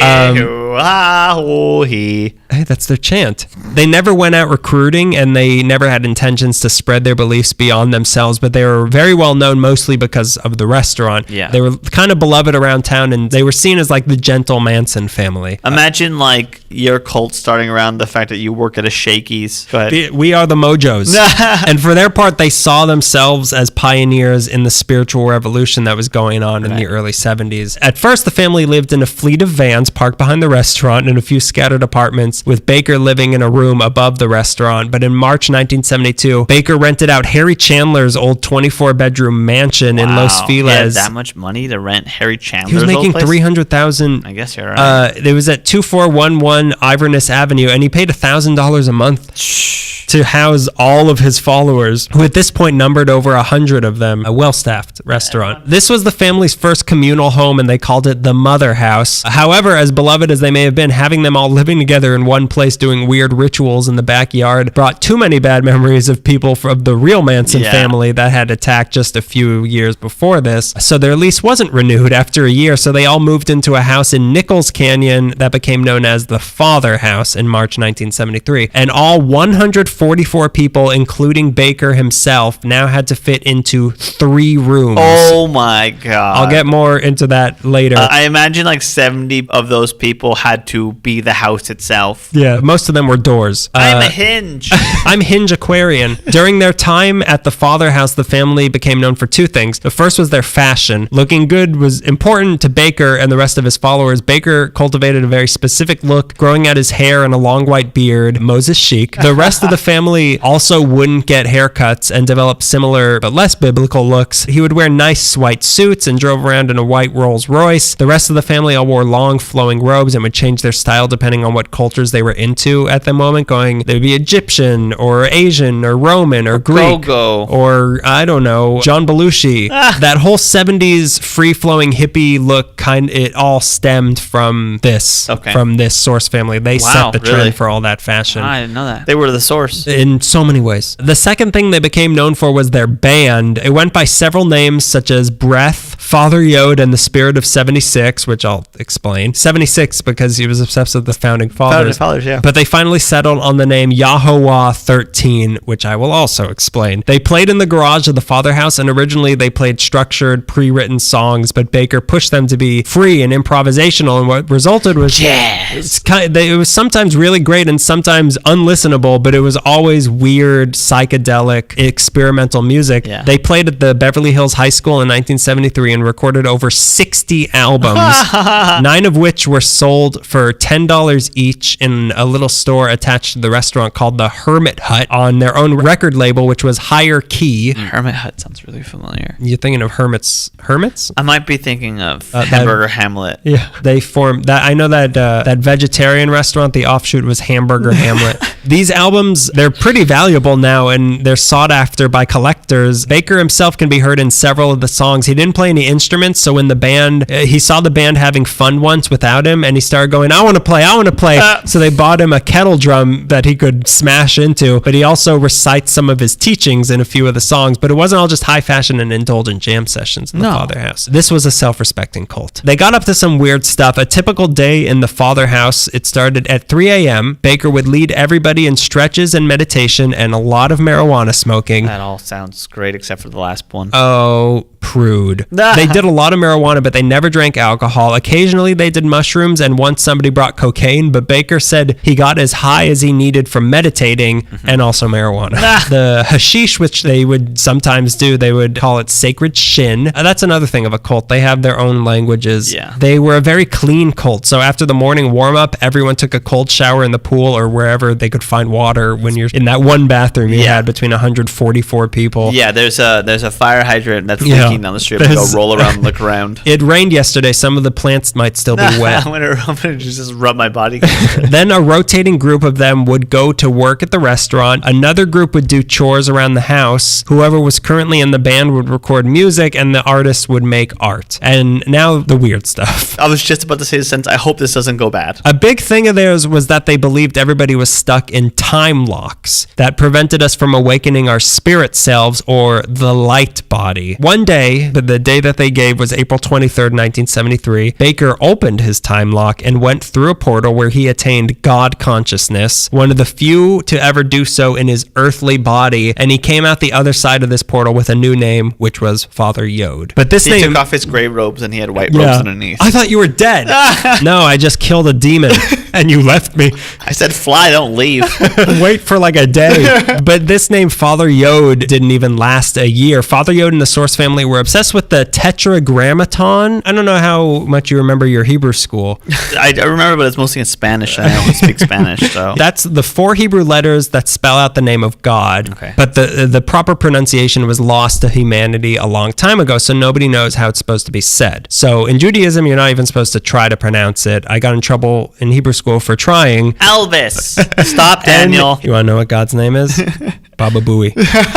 Other religions have claimed it's pronounced Yahweh or Jehovah, as in Jehovah's Witness. Yeah. But in February 1974, Father Yod claimed he had cracked the code and that he had found the true pronunciation, and that was Yahowaho, the true name of God. He claimed it meant Yah, fire, Ho, water, Wah, air, and Ho, earth. Like the Captain Planet. Yeah. Captain Planet says his name all the time. Unite the elements. Yahowaho. Naturally, he took part of this name for himself and went by the new name, like I mentioned before, Yahovah, which he claimed meant was, is, will be. Wow, so that's him. But that's not even the strangest of the stuff that went on in that house. First of all, he'd walk around naked. No, thank you. Yeah. I mean, like, even Adam had like a leaf. Even he had some sort of a supernatural leaf clinging to his junk, clinging to his Rocky Mountain oysters, Rocky Eden oysters. Emphasis on Rocky. Okay. His Sylvester Stallone oysters. One follower claimed to see lightning bolts coming out of his ears. They used wands, and some claimed that their magic rituals, like a secret sacred ceremony called Quodosh, created a rent in the astral world, and they saw vampires hanging out on their staircase. Okay. Now, to address the logistics of how 144 people lived in a 3-bedroom house, they would just cram them anywhere they could. Oh, okay, I figured. They'd be in the attic, they'd be anywhere. When you said 144 people were living in a 3-room apartment, I didn't think that like they did it in shifts. I just assumed that they just crammed in there. Yeah, they were all in there. It wasn't an apartment, though. It was a house. I was worried that it was an apartment that had 144 people. You said apartment. I just want you to know this wasn't an apartment.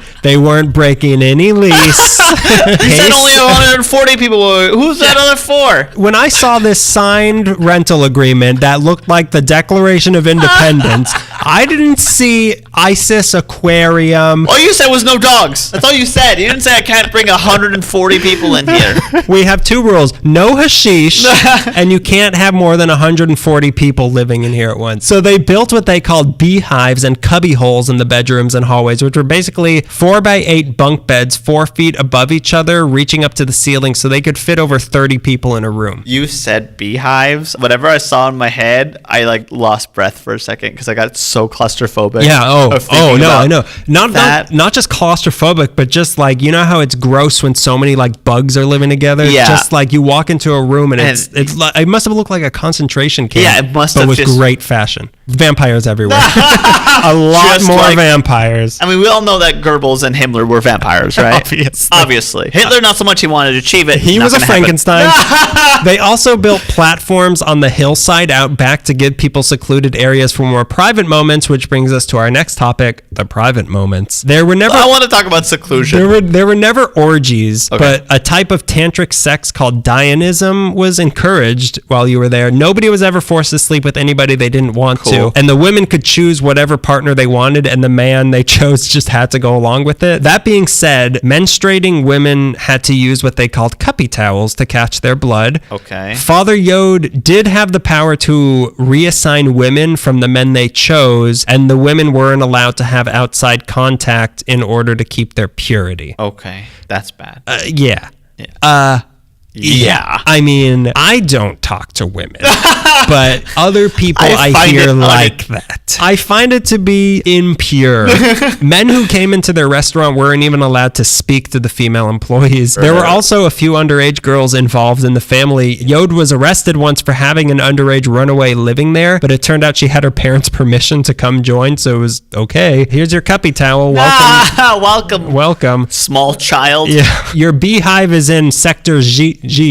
By the way, I'm Jerry Lee Lewis. Yod was supposedly big on liberating women, but at the same time, he had 14 women he claimed as his wives in the father house, If it was stating up to them, then it's fine. he stated spiritual law preceded man's law. No, it doesn't. These 14 women were mostly in their late teens or early 20s. Yod was in his 50s, and he called them his council of women. They ran most of the operations of the restaurant and the family while he went around naked shooting lightning out of his crotch or whatever he did, rattling his Rocky Mountain oysters into another dimension.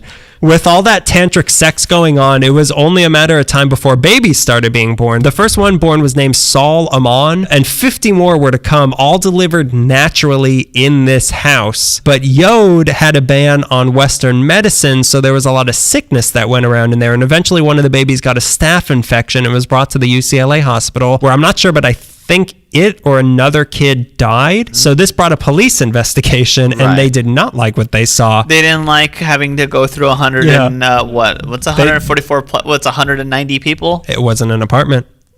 Landlord's okay with this. Hey, read the lease.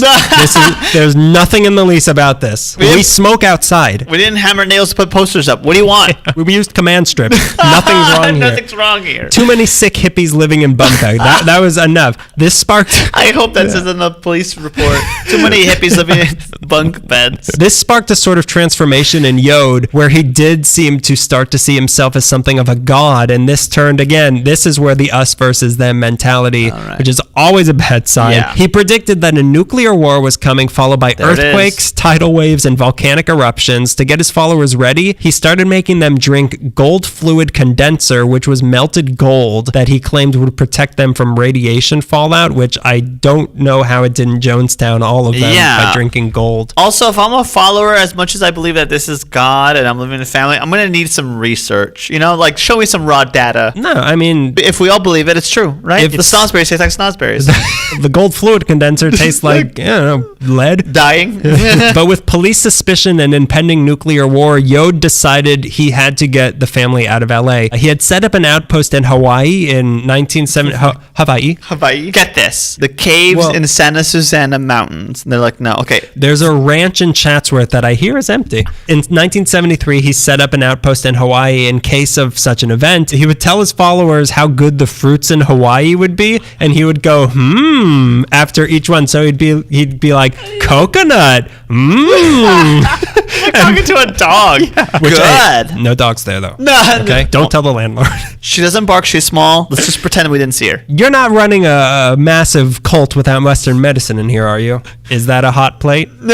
So they all got excited about Hawaii, and then in 1974, he sold the restaurant and the father house, which later would be lived in by ABBA, a cult of its own. He moved the entire family to Hawaii, but now without the restaurant, they needed a new source of income, so they offered to work security at the airport in Kauai to keep hippies out of the airport. They weren't hired. I know how to put this fire out. More fire. Add better dressed fire. So they planned to open a restaurant there, but they found Hawaii wasn't as open-minded as LA, and people just saw them as the Manson family and wouldn't let them do anything. So now Yod was forced to go on a world journey to find a new home for his family that was not only accepting to them, but also affordable.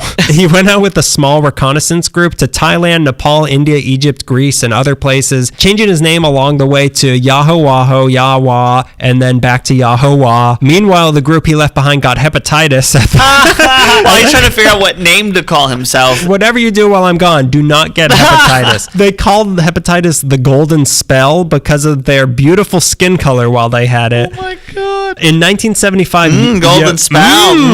Tetanus.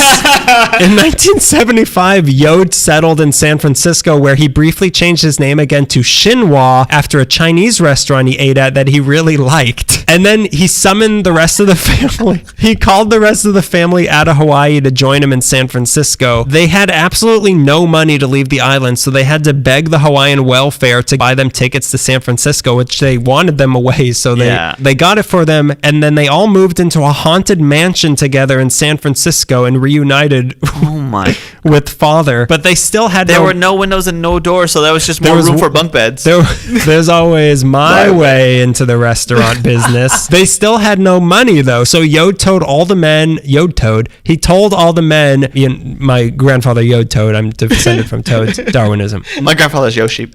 He told them that they weren't allowed to have sex anymore and that they all had to go get jobs, all the men. This started to disperse the group because they were like, I can't have sex and I have to get a job.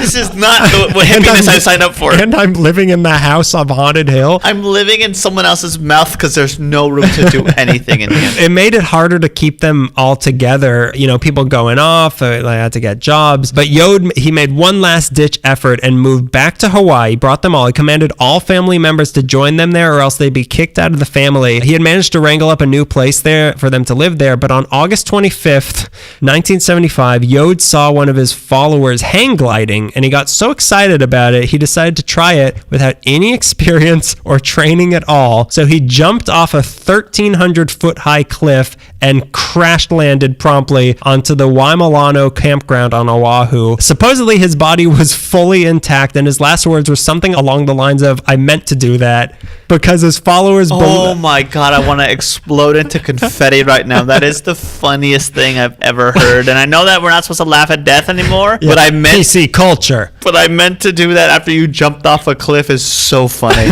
His followers believed that he did that because he was finally ready to shed his mortal body, which he did. 9 hours later, dying at will of a broken body, pretty much. As per their tradition, so he's dead now. His body was surrounded by loved ones for 3.5 days. He was buried with no embalming, no autopsy, and no blood transfusion because they believed all memory was contained in your blood. So now all his followers were without a father, just like he himself was as a little kid, and that's kind of how the rest of them were without him. They were just lost little children. They were evicted from their new house in Hawaii shortly after he died, and they wandered around for a couple years before slowly dispersing in 1977, and it wasn't an easy transition back into the real world. Some fell into bad ways. A few of the women moved to Las Vegas and became prostitutes. The ones in the band were able to keep some form of the band going. In 1977, they did an album with Sky Sunlight Saxon of the Seeds. They still tour even today. Sometimes they're playing. They've played with Billy Corgan. In 2003, they released an album called The Lovers and the Chariot, and in 2007, they played at the Echoplex. Really? Right near... Angelus Temple. Yeah. One of the women of the family, Isis, made a book of the story of the family that was originally just meant for the former family members, but it's available to anyone. She even had so much old video footage that in 2012, they made a documentary called The Source. There was a comic book about them in 2010. Really? There were a few reunions in Hawaii later on, and according to the post-cult group, the Children of Yahweh, the Source family officially dissolved on March 13th, 2016. That was not that long ago. No, I guess spiritually that chapter is over. A lot of the former members look back on their time in the family differently. Some of the women feel that they had been taken advantage of sexually and were sexually abused, with Father Yod referring to women as milk cows. Wow. Then there are the How ones... progressive he was. He loved women. Nah, he loved milk cows. Then there are the ones who were just simply disillusioned, and then there are the ones who look back and still believe that old almost Tarzan war hero creep actually might have been the father god that they were looking for. So people look back on it differently. Wow, that's really... Not violent. Not violent. Maybe Not- sexual abuse. Yeah. It was free love, but for people who weren't necessarily ready to make decisions about love. Yeah. So that's the Source I family. never heard of that before. I had heard whispers of Yod, and I knew that there was some sort of restaurant involved, but I'm not going to go hang gliding anymore. I mean, if I go to, say, the Haunted Mansion in San Francisco, I'm definitely going to just be me. And I will have a job. Nah, I will have a job, and I will fit that other requirement, too. I'm not having sex. Okay. This one, I had taken one of the esoteric tours, and this was not the main subject of it. This just came up, and I left immediately, and I looked it up. Pull this bus over. There are good cult names, and then there is the Divine Order of the Royal Arms of the Great 11. Which involves hiccups, which is how you achieve a higher entity. You pass the threshold. I got drunk on cuppy towels. It also has a Plan B name, which is the Blackburn cult, which is also pretty cool. Like, you're going to do it right in the mic, or what's the deal? I can't control it. It's my calling. The cult apparently drew its inspiration to act upon a single verse from the book of Revelations, verse 11:3 to be precise. Tell me something that'll shock me, and then... Oh, I did Father Yo too. Oh, no. Oh, no. Cured. The cult apparently drew its inspiration to act upon... I need Aimee McPherson, or Aimee Semple McPherson to heal me. Book of Revelation, verse 11:3 to be precise. I'm going to roll through it. And I will grant my two witnesses power to prophesy for 1,260 days. So away we go with that single verse from the book of Revelation. So it's 1924, 1 year after Sister Aimee miraculously returns from a vacation. It starts with a mother and daughter living in Bunker Hill. The mom is May Otis Blackburn, who is 60 years old, also a clairvoyant, so we know that she's legit, and her daughter, who's 24 years old, Ruth Whalen Rickenbaugh Rizzo. Was he related to Rolf? Yeah. Old colleagues. Did I not put together that both my stories have Muppets in it? Did I not realize that the leader of this one's name is Kermit? This one was looked over by two older gentlemen who always sat on the side. I'll You really like that one. I'll edit them into sound effects. I'll edit all my hiccups into one laugh. Curbed LA put Ruth perfectly as taxi driver and serial rich man grifter Ruth Wayland. That did not deserve a hiccup. One day, walking around Bunker Hill, the angels, Michael and Gabriel, appeared to the girls and proclaimed that the gals need to shut themselves off from the world for 3 years and write a book about the sixth sense called The Great Sixth Seal, which would explain... It'll be turned into a movie in 100 years. You better have it as a comic book first, and then it'll be a better movie, which would explain the mysteries of life, health, and the afterlife in heaven. Gabriel and Michael also promised to reveal the lost measurements that would lead to all the hidden gold and oil deposits in the world. The story of the lost lost measurements is that they were stolen from Noah of Noah's Ark fame by his that old bootlegger? that old bootlegger. I made myself a gun. I'm drunk on all this Noah talk. So Noah Tall. Noah's son Ham. I didn't know Noah had a son. Yeah, named Ham. He might have taken the names of one of his shipmates. Did it again. My Still breakfast got it. inspired me. So Ham stole the lost measurements while the ark was under construction. Another brother named Denver Testicles is the brother's name. They were known as Rocky Gomorrah oysters. It worked. That's a keeper. And that's all fine and good, but what maroon is going to believe all this hogwash? Well, Clifford Dabney, nephew of the oil Of magnate... course, someone named Clifford Dabney. Nephew of the oil magnate Joseph Dabney of the Dabney Oil Syndicate would come and tell me that it was not hogwash and it was just super normal and so normal and legitimate, in fact, that he offered the Blackbird and Wayland $40,000 in cash and 164 acres in the Santa Susana Knolls in Simi Valley some 40 years before the Manson family would gentrify this area with a new breed of crazy pants. I mean, he gave this to them over time. Dabney might seem like a dullard for this, but keep in mind that the lost measurements were in his grasp. How Dabney got mixed up with this is pretty easy. In 1924, November, Clifford and his wife Alice met the Blackburns probably around Bunker Hill and started talking about the book that she was preordained to write and that the solar system would be in the right correlation for the book's publication in February of 1925. But they also just needed that some startup cash for the printing of it. Along with the lost measurements promised to him were also the secrets of resurrecting the dead, along with the secrets of life and death, the location of precious metals and stones, which I imagine was the lost measurements, how to get power from air, a radio communication with different planets, as well as spilling the beans on how the Dabneys could undergo transfigurations to a divine nature. So they of course decided to join and were inducted into the order through the medium of a Concord and $500 cash. Much later, when asked in an official capacity, meaning in court, whether the Concord always called for cash under oath, putting his hand on a real book of faith. The Dianetics. They asked him on the stand if the Concord always called for cash, and Dabney replied, checks, cash, or chickens. I thought, Do you accept chicken? well, I have a lot of chickens, which is the other son of Noah. The triplets. I thought he just gave the cult a truck full of chickens, but apparently one day in the compound he wrote a check for $325 for 600 chickens. These chickens were supposedly meant to represent the bird's head or the sixth seal of the great sixth seal. Make it out to poultry. Care of Nugget. Fun piece of Dabney lore. I love this segment of our show, Dabney lore. Raymond Chandler came to work for the Dabney Oil Syndicate in the 1920s as a bookkeeper and auditor in their LA office at Signal Hill, and eventually became office manager and vice president before being fired 10 years later for being a goddamn alcoholic. But because he had testified for the Dabneys, two of his oil pals offered him $100 a month for living expenses, which he used to stay put, drink, and hone his writing skills. His novels stem from that. Back to the cult. So the cult of about 100 people moved from LA to somewhere called the Harmony Hamlet Retreat in Simi Valley. Related to the Hamburger Hamlet, the offshoot of the very vegetarian source restaurant. You didn't know that Hamburger Hamlet is full of Illuminati symbiology?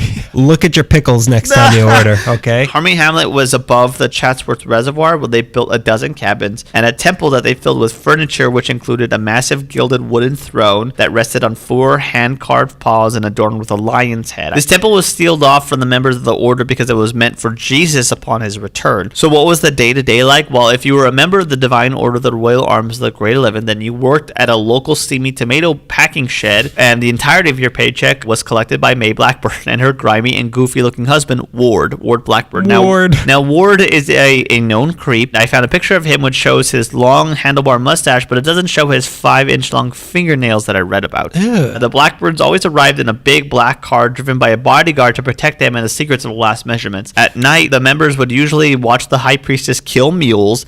They referred to them again. People didn't have cable back then. Remind me what things look like when they die. Last night on mule killing, I killed a mule. Oh, it's the season finale of mule killing tonight. According to some of the force rangers on duty, after the animal sacrifices, they usually would just dance around naked. Now, there are reports of a woman named Jenny Blackburn, who was May Otis's mother, but the paper that I read this from says that she was 65, and another thing says that May Otis is 60, so I don't know how old either one of these women were. Otis's mother was on the compound. They called her Grandma Jenny, the queen of the scale. Grandma Jenny was chained to a bed for 2 months to establish a point of religious oscillation. In the LA Times, she said that she had the keys to the padlock and the chains were long enough so she could at least go downstairs. She said her concord of the musical scales, hence she was the queen of scales, called for her to be at her point of oscillation, and the angels would tell her daughter when to release her from her chains. Again, this is cult terminology that only makes sense to them. It only makes sense to people who are making things up. Yeah, who've watched a mule get killed every night during sweeps week. Tonight, a donkey. They jumped the donkey, which is where that phrase comes from. So I think before they moved to Simi Valley, they were set up at Wilshire and Western. Ward Blackburn acted as a weatherman with a coffee can and counted cars on Wilshire Boulevard as he was instructed to by the women as to keep his ass busy with nothing work. He said that when the weather was clear, he made a record of it, and when it rained, he made a record of that too. The coffee can was to measure the rain and record it. 2 cups of rain today. Oh boy. It's a full roast of a night tonight. When they moved to Synanon, they made him count trains. Well, they only kill animals, right? That's fine. They kill animals, don't they? That's fine. They shoot horses, don't they? That's fine. That's fine. The sequel. There was that one time where there was this 30-year-old woman named Florence Turner, who was a member of the family from Monterey Park, who had a blood malady, and to cure her... Blood melody or blood malady? Malady. I thought it was like a Disney cartoon. Well, we Bloody melody.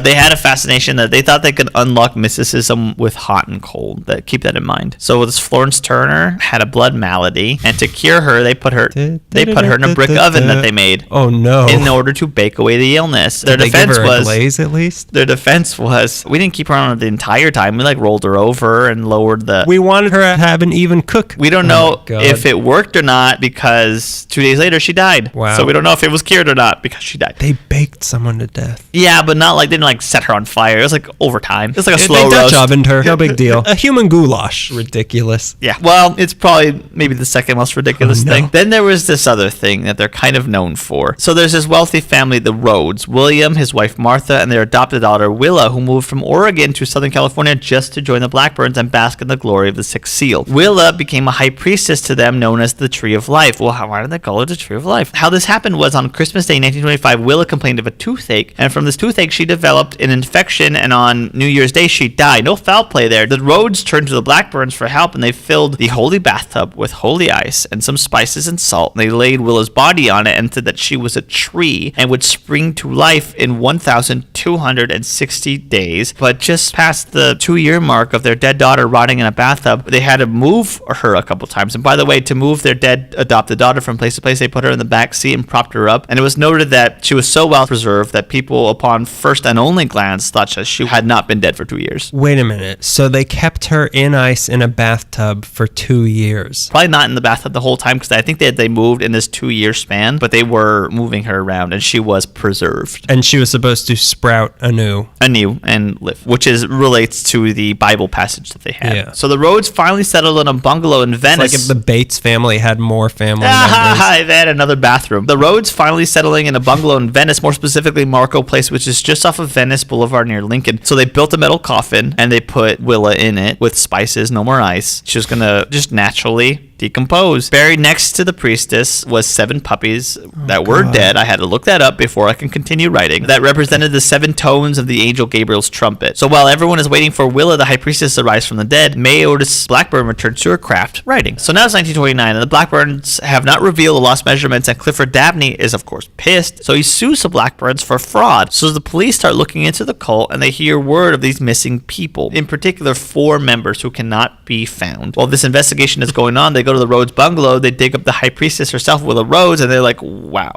okay. Where did these puppies come from? Who built this coffin? That's really neat. And that's not good for anybody. Along with that, more members start coming forward and suing the family for grand theft charges totaling in $50,000, which they collectively earned from all these dopes. So while sitting in jail for these charges, the angel Gabriel once again appeared to May Otis Blackburn and assured her of her... I don't know you guys. My hands are clean. I'm an angel, my hands are clean. I have dirty faces, as all angels do. I may be your Patreon saint, but I am not affiliated with this. He assured her of an acquittal. The angel Gabriel, that is. Where'd he learn that term? You've been watching Law and Order. Law and Order Spiritual Victims Unit. Gabriel was wrong. The Blackburns were charged with 8 of the 15 counts of grand theft, and they were released on $10,000 bail in 1930. I don't know how courts work. They couldn't find anything apparently on the 4 missing members, although I found one article from the Brooklyn Daily Eagle says that authorities had found the buried body of a woman from Portland named Harlene Satoris who had died of an illness, so maybe it's another one of these natural deaths but unknown burial things. So she wasn't murdered. Mae Blackburn once tried to get a pharmacist's wife to join the order, specifying that they needed a pharmacist to prescribe poison to kill Ruth's husband, Sammy Rizzo. This was not something that the Blackburns wanted to do, but the angels told her that shit needed to be done. She didn't give her poison, but she did give her something that Blackburn thought was poison, but really was just colored water. However, with that allegation, police could not locate Sammy Rizzo and never did. So there's that. Then there's this. The following year, the Supreme Court ruled that testimony about the cult's weird rituals was wrongly admitted at the Blackburns trial. Turns out this is a free country and you have the right to religious worship, and they bury whoever you want, wherever you want. Yeah, exactly. There is no foul play here. Really, the courts couldn't do anything about it. Like, again, like, will it die naturally? Other girl died naturally. Is it against the law to have your daughter in a bathtub It after she died? probably is, but because if it is, lock me up. I remember a couple years ago. Lock me up. Lock me up. That's Trump supporting Hillary Clinton. She was their prophet, and they had rights to religious ceremonies. So if you say, oh, religiously we thought she was going to turn into a tree, you gotta kind of let them slide. Religiously speaking, we thought she was going to turn into a tree.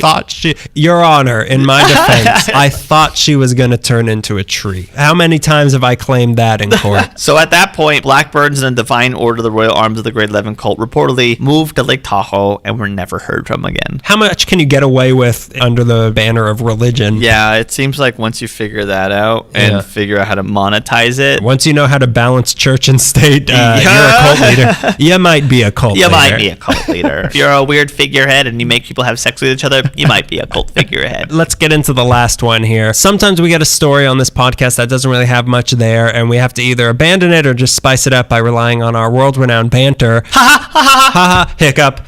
This is not one of those stories. No banter. Don't say anything. Everybody be quiet. Please, I'll shut up. No laughing. Hiccup. I don't know that much about a lot of cults, but this is maybe the most perfect example of how a group of people become a cult and then go too far I've ever seen, and it's also insane and perfectly chronological, which pleases me on so many levels. Oh, yes. This is a story of Synanon and its founder, Charles Edwin Diedrich. He was born in Toledo, Ohio on March 22nd, 1913. He lost his dad in a car crash at the age of 4, and you know what that means for a future cult leader. A lifelong quest to be daddy. Cosmic Daddy. Cosmic Daddy's here. That's the name of my bowling team. He became an alcoholic in his teens and then went to Notre Dame, where he flunked out after 18 months. That's good. Wasn't there 18 in another story? Aimee Semple, her birth was surrounded by the number 18. After that, he dropped out of Toledo University, becoming a traveling salesman and sales executive for Gulf Oil for 9 years, and was left by his first wife, whose name was Chilnessa, which sounds like a really cool lady.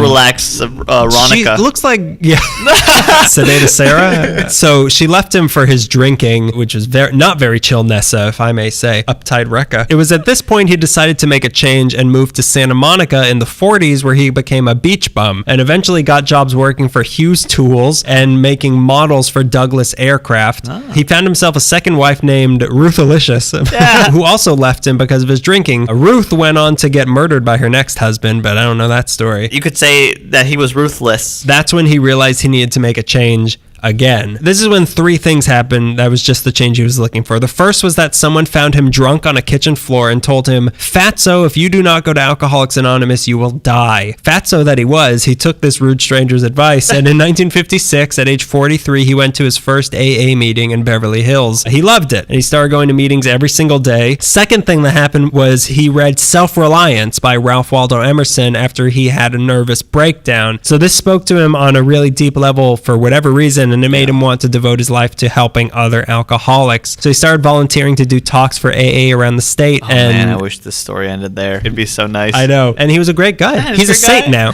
He's a Patreon saint. As he put it, "I say this with as much humility as I am capable," which isn't very much, but when I sit down and start to talk, people start gathering. It's inevitable. No matter where I do it, it just happens. I can't stop it. I'm so humble, but I just want to say that my friends look at me like I'm a symbol. I'm going to let you finish.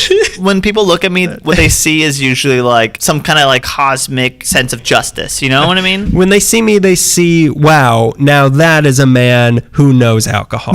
Now, the third thing was an experiment at UCLA with Dr. Keith Dittman that he volunteered for to get some money. And now he's the Incredible Hulk, and he I know, can't this stop. is everything leading up to this is the same story as Captain America. The experiment was to try to cure alcoholics by giving them LSD. He took LSD. He didn't hallucinate or anything, but when he took it, he did have an epiphany. We're gonna wean you off of cigarettes with heroin. Yeah. You don't need to drink anymore. You have hard drugs. So his epiphany was that good and bad were the same, and also that he was God. Wow, those are two bad that was ideas. his epiphany. That is two really bad So ideas to from have. from this newfound outlook and unnecessary ego boost for the oh boy, the quotes he has are just wonderful. He decided in 1958 to gather some of his AA students and have private meetings of his own in a storefront next to his apartment in Ocean Park. He used his $33 unemployment check to rent out this storefront. Gross. I had hiccups. You're sneezing. That's gross. So this new group that he formed went by the name the Tender Loving Care Group. Oh my God. He let Big Brother and Company. He or let whatever. Tender Loving and the Holding Company. He let 15 recovering alcoholics live in this space, and they would shower using a hose he stuck through the window. He'd counsel my them using God. tough love, and he had wonderful sayings like, "Who needs alcohol? Here we can get drunk with ideas." Oh my God, I would have left right there. His most Who famous needs alcohol? Bye. Who needs alcohol? Me. That's why I'm here. That's why I'm here. His most famous saying, though, was what he would tell new members: "Today is the first day of the rest of your life." That was from him. So their name didn't last long, however, when one of the members slurred the words symposium and seminar, and he ended up saying Synanon, and the new name, that's it. That's what we're going with. Going with a flub? What are you, Ali Meekley? His little beachfront practice was the first self-help, no doctor involved rehab, and treatments involved tough love, as I said, and attack therapy. The main method he used was known as the game. So let me tell you how you play the game. Board game pieces in place. Yeah, I call thimble. So he would gather 8 to 10 Synanites, as they were called, and put them in a room together and would pose a question to the group, something along the lines of, "Who's the most boring person here?" And from there, anybody could say anything they wanted to anybody else. They could be as mean and as cruel as they wanted, talk dirty and live clean. That was his motto. There were no secrets. The only 2 rules, there's no such thing as Father Yoda or whatever we said Yeah. earlier. The only 2 rules were no violence and no threats of physical violence. Other than that, they were encouraged to take out all their anger and aggression with the objective of getting a reaction out of somebody and tearing each other down to nothing until they were forced to face their own demons and admit what was wrong with them. Roast battle! That sounds like an emotional dogfight that I would never recover from. Yeah, well, that was the point. You need to be broken down. Wow. And I'm okay. going to start now. Who's the most boring person here? According to Diedrich, there was something wrong with them. He would make it clear to them. To get into Synanon, you had to admit you were an addict, and you were reminded of that every single day. As Diedrich said, crime is stupid, delinquency is stupid, and the use of narcotics is stupid. What Synanon is dealing with is addiction to stupidity. He said one cannot get up until he's knocked down. Once you were knocked down, he could rebuild you with his own ideas. Once hard drug addicts started coming in, which the alcoholics didn't like, so he responded by kicking out all the alcoholics and focusing solely on drug addicts. He'd use the game to attack them for their past mistakes and would tell them they had mommy issues and would try to control who they dated, and that if they gave up on his program, they'd be lost forever and they shouldn't even talk to their families until the treatment was over, which he would call containment. I see all the ingredients on the table right now. This is nothing. Some people were critical of this brainwashing, but he responded by saying brainwashing is a very apt term. We get very dirty brains in here. He told his patients not to try to reason of what he told them to do. Just do what he said and act like it was right. Them thinking on their own is what got them here in the first place. He felt that giving a dope addict the freedom to think was like giving a gun to a baby. I don't want you to be addicted to drugs. I want you to be addicted to me. Yeah. He used the game to gang up on you and break you down and bend you to his will, and you had to play this game 3 times a week, which wasn't entirely bad because all he was really trying to do was help you kick the habit, and people swore by the game. They really felt like it was helping them come to terms with their troubles, and that the confrontational nature of it helped them find their voice and how to, speak up and fight for yourself. Outside of the game, if you were caught using, you were given a haircut, which means you were publicly shamed in front of all the others, and then given an actual haircut, and your head was shaved, and then you had to sit in a trash can, probably with your own hair in it.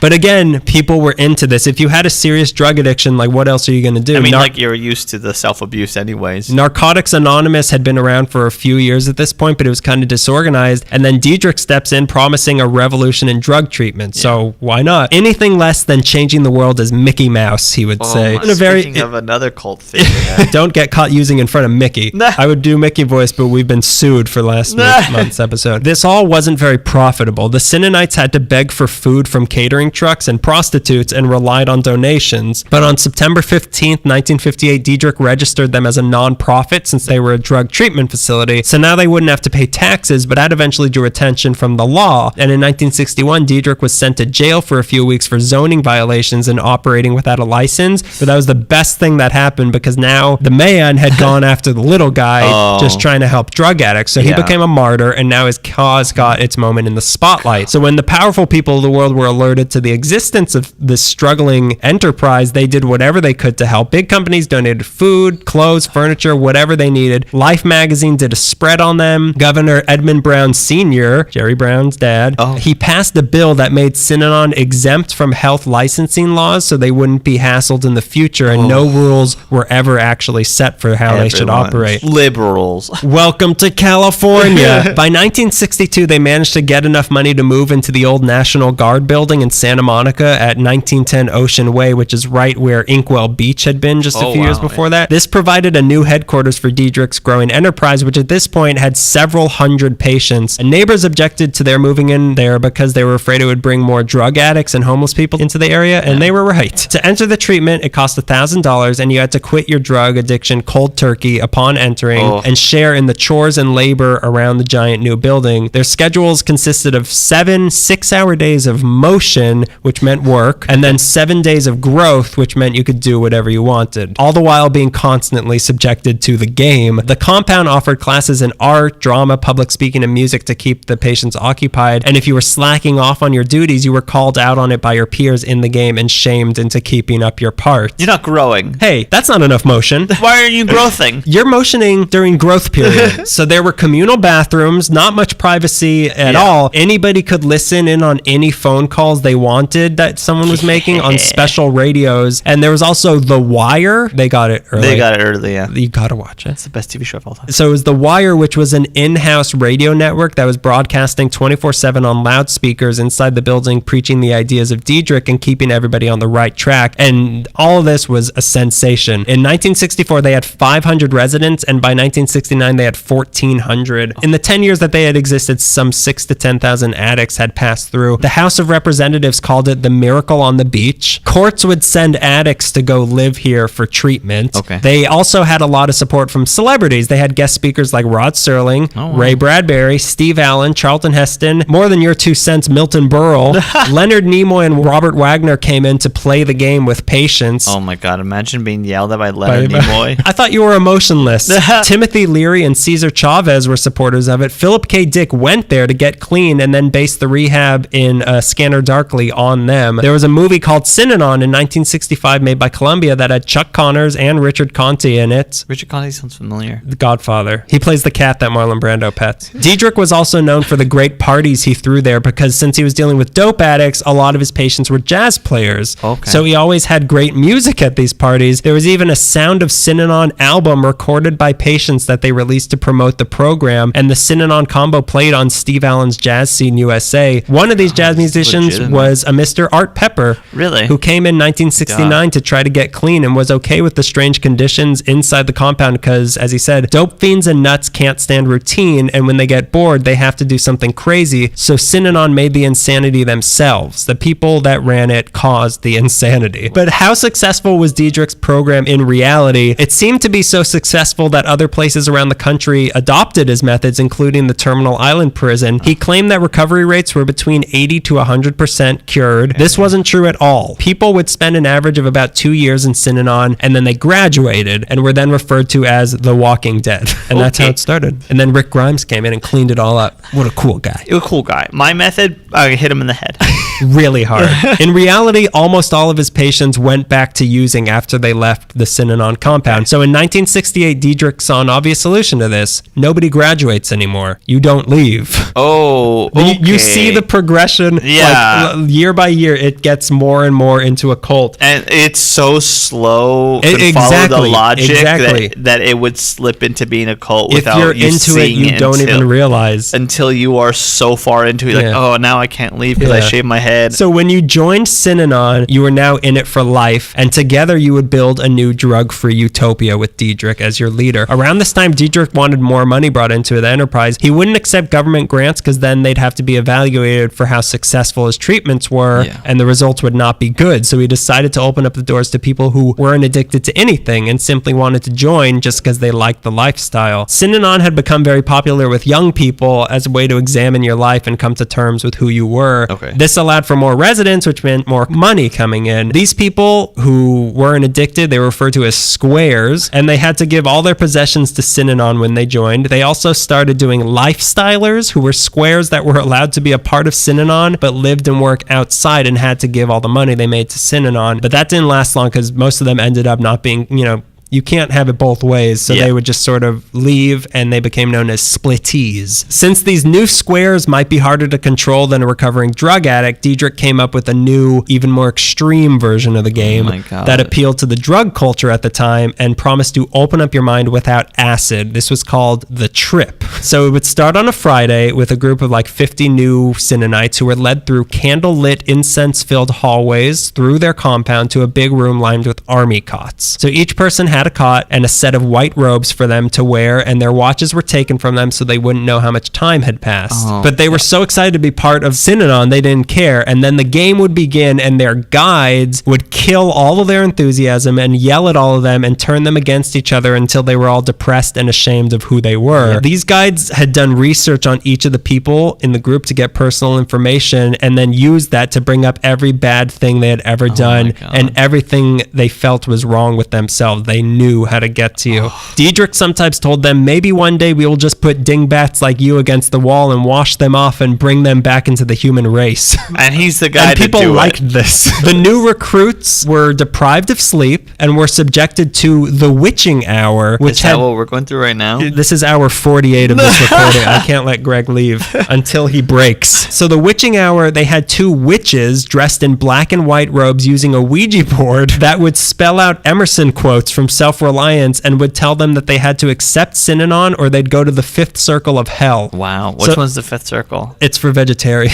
Some people started hallucinating. They were told they were there because they were resistors to the Synanon truth and were yelled at until they would break down and cry and then turn on the other recruits who hadn't broken down and yell at them until they did. Once everyone was beaten into a bloody mental pulp, they were rebuilt with the Synanon ideals. Then come Monday morning, they were marched out of that room to band music into a ballroom filled with a cheering crowd of their new Synanite brethren, where everybody did a special dance called the Hoopala. Yep. You're a Synanite now. You just do a mashed potato time and you're a Synanite? Hey, I know I told you that you're a disappointment to your dad, but how'd you like to do the Watusi with me? But with all these new non-addicts coming in, it made the real addicts uncomfortable, just like their arrival had made the alcoholics uncomfortable. Yeah. And just like happened to them, they were slowly edged out until Synanon became more a way of life than an addiction recovery program. And by 1972, there were 1,700 of them, and this became a period of huge growth. Starting in the mid-60s, they started operating Synanon businesses run by the Synanites. They would run gas stations, manage apartment buildings, and auto repair business. They sold pottery, pens, shirts, wallets. They were all branded with Synanon. They became the second largest firm in the United States, and in 1968, they were taking in about $1.2 million a year. By 1976, it was $8.7 million and was either getting donations from or doing business with over 20,000 businesses and organizations. 1 out of every 5 company on the Fortune 500 list was involved with Synanon. Oh God, that's crazy. Yeah. By the end, they were worth close to $50 million and had opened a private corporation in Lake Havasu. Essentially, they laundered all their money there. That wasn't to mention that they were still getting new members who had to pay monthly dues of $450 for an individual, $750 for a couple, and $440 for a child. With all this new money, Diedrich started buying up property. He opened up chapters in Oakland, Detroit, Germany, and Malaysia. Wow. The city of San Francisco donated an entire block-long building to them. Then he started to build an entire Synanon city of 3,300 acres in Tamales Bay, becoming the largest private property owner in Marin County. Then he bought over 2,000 acres in Badger, where he built Synanon buildings, a trash dump, and an airstrip. This is like so big. Also, he built a luxury home for himself called the Home Place, where he eventually moved. You're running a weird name. It's called the Goobly Blop. I'm waiting for one of my followers to say something wrong. I'm going to name my place that. Drink all this and then try to say my house. Mickey Mouse. So he eventually moved there so he didn't have to be around ex-dope fiends, as he put it. Oh, boy. But with all this income and lavish spending, the IRS started to get suspicious of whether fiends. or whether or not this was actually a non-profit organization, which it wasn't, and there was talk of revoking their tax-exempt status. So in 1974, Diedrich came up with the perfect solution. Synanon was no longer a drug treatment center. It was now the Church of Synanon. And a memo among the Synanites asked, "Who will be God?" I'll give you 1,700 guesses. This is when all bets were off. The charade was over. No more pretending. Synanon was a cult and subject to the impulses of their new god, Diedrich. When Diedrich had to go on a diet, all the followers had to go on a diet. When he had to start running in place to lose weight, everyone had to run in place to lose weight. You don't want enablers. He took up whittling, so did everyone else. When he quit smoking, nobody else was allowed to smoke. That did not go over well. 150 people were kicked out for not quitting, and if you were kicked out of Synanon, you were not welcome back. If you left or were kicked out, you were never spoken of again. He decided all women had to have 4 earrings and all men had to have 1. In the mid-70s, he decided that all men and women had to shave their heads, so they did. This happened to be just the look George Lucas was looking for when he was making THX 1138, so most of the extras in that movies were members of Synanon. Wow, really? He did glut raids, where he would randomly enter people's rooms and take away excessive personal possessions. He experimented with the 24-hour day, where half the people worked during the day and half the people worked during the night. Whatever idea came into his head, he'd try it out. They referred to their little terms and phrases as Synanese, and he lobbied to have a Synanon embassy in Washington, D.C. as part of his plan to form a separate country of Synanon. One thing Diedrich was big on was racial integration, and to set an example to the rest of his followers, he married an African-American former heroin addict and ex-prostitute named Betty, and he encouraged all his followers to find partners outside of their own races. You did, however, have to get permission from an elder to date somebody. He and Betty would sit in thrones wearing robes, but in 1977... So humble. In 1977, Betty died of lung cancer, so he announced that he was accepting applications for a new wife. Oh my God. 6 people applied, but losing Betty had been so painful to him that he decided nobody should have to feel that pain, so he declared that every couple living there had to break up and get together with new Synanon-picked love matches, and every 3 years you had to break up again and get rematched with someone in mass weddings so you couldn't get too attached. It's like speed dating, but really sad. But longer. But longer and really sad. But you can't have an ever-rotating cast of spouses without having some kids along the way. Children born in Synanon were dealt with in typical cult fashion. When a woman was 7 months pregnant, she had to move into a separate area called the hatchery and had to stay there until the baby was 6 months old, so as to remove the father from some unpleasant aspects like getting up for the 2 o'clock feeding. I don't get a dad, so neither should you.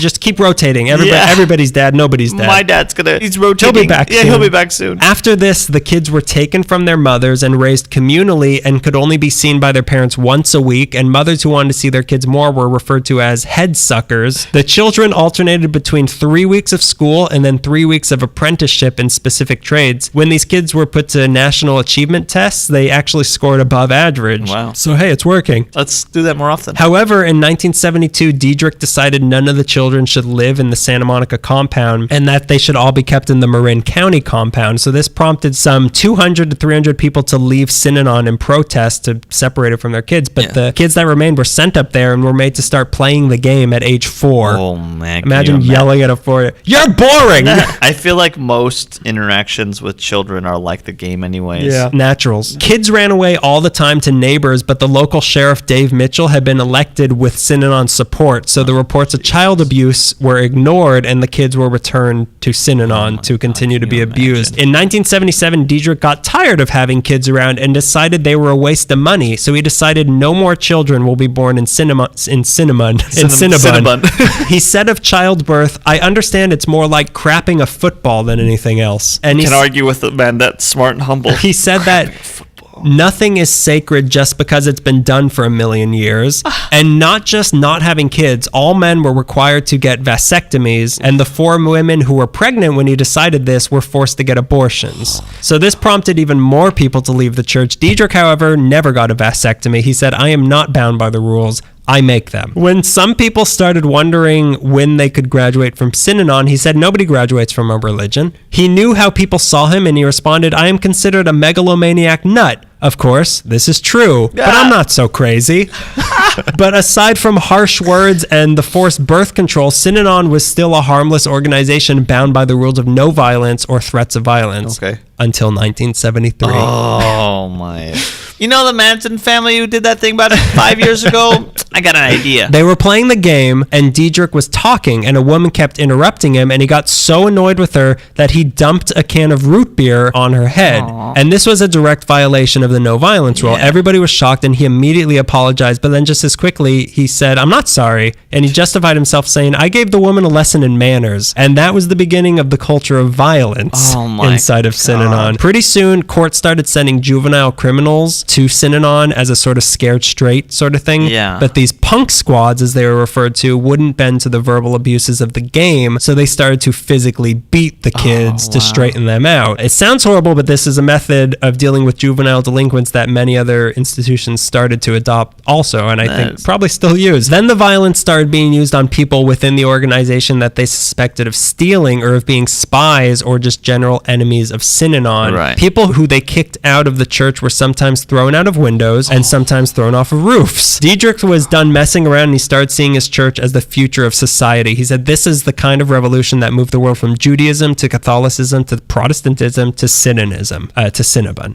Cinnabonism. He was ready to launch what he referred to as a holy war. Oh, no. And to launch a war, he needed an army. What? But where would I find? Oh. He started training some of his followers in the Depot Flats in the Badger Mountains near his home compound. They were trained in a made-up form of martial arts that he called Sindo, and in case that failed, he bought them $200,000 worth of guns and ammunition from a single gun store. He also got cars, trucks, hundreds of motorcycles, 21 boats, and 10 airplanes. But first rely on Sindo. Try the judo topping. It's delicious. On your Cinnabon. This army was called the Imperial Marines, and they were led by a man named Dr. Douglas Robson. The Marines patrolled their compounds in Santa Monica. It was believed that trespassers on their property were taken into the basement and beaten under Dr. Robson's commands, most of whom were just dumb teenagers. Yeah. They also went after ex-members and enemies. Oh my God, they went after ex-members? Yeah, one such enemy was a guy who cut off Dr. Robson driving down the road up in Badger. Later on the day, while playing the game, Diedrich shamed Robson for not attacking the guy who had disrespected him. So Robson took a troop of Marines, tracked down the car that had cut him off, went to the guy's house, held his family at gunpoint, and then pistol whipped him while his family watched. Wow. Also up in Badger, a neighbor named Alvin Gambonini was helping smuggle out kids who wanted to run away from Synanon. Once they found out about this, they sent the Marines after him, and they beat him up in front of his family. On March 20th, 1978, a former Synanite named Tom Cardino was on his honeymoon and took his wife to that Synanon area to show him where he used to live. When they saw that he was there, they tied him up to a post and beat him in front of his new wife. On September 21st, 1978, another ex-member named Phil Ritter tried to go back and get his kids out of the church. They clubbed him over the head and put him into a coma for a week. Another former member named Jack Hurst had spoken out publicly against Synanon, only to come home one day to find his dog hanged in front of his house. Another young woman named Rosalina Cole disappeared from one of their compounds and has still never been found. In all, they attacked about 40 people all over the country in these caroms, which is what they would call missions. And if one of the soldiers were caught during one of them, they were trained to go to jail and say nothing ever of their involvement with Synanon. The other group of people they went after were their critics in the media. In the 70s, Synanon was getting a lot of bad press. An LA Times reporter named Narda Zucchino went after them pretty hard. Connie Chung was on the news denouncing them. Unfortunately, Unfortunately, Synanon had an in-house legal team made up of 48 members, and they managed to win a lawsuit in 1972 against the San Francisco Examiner for defamation and won $2.6 million.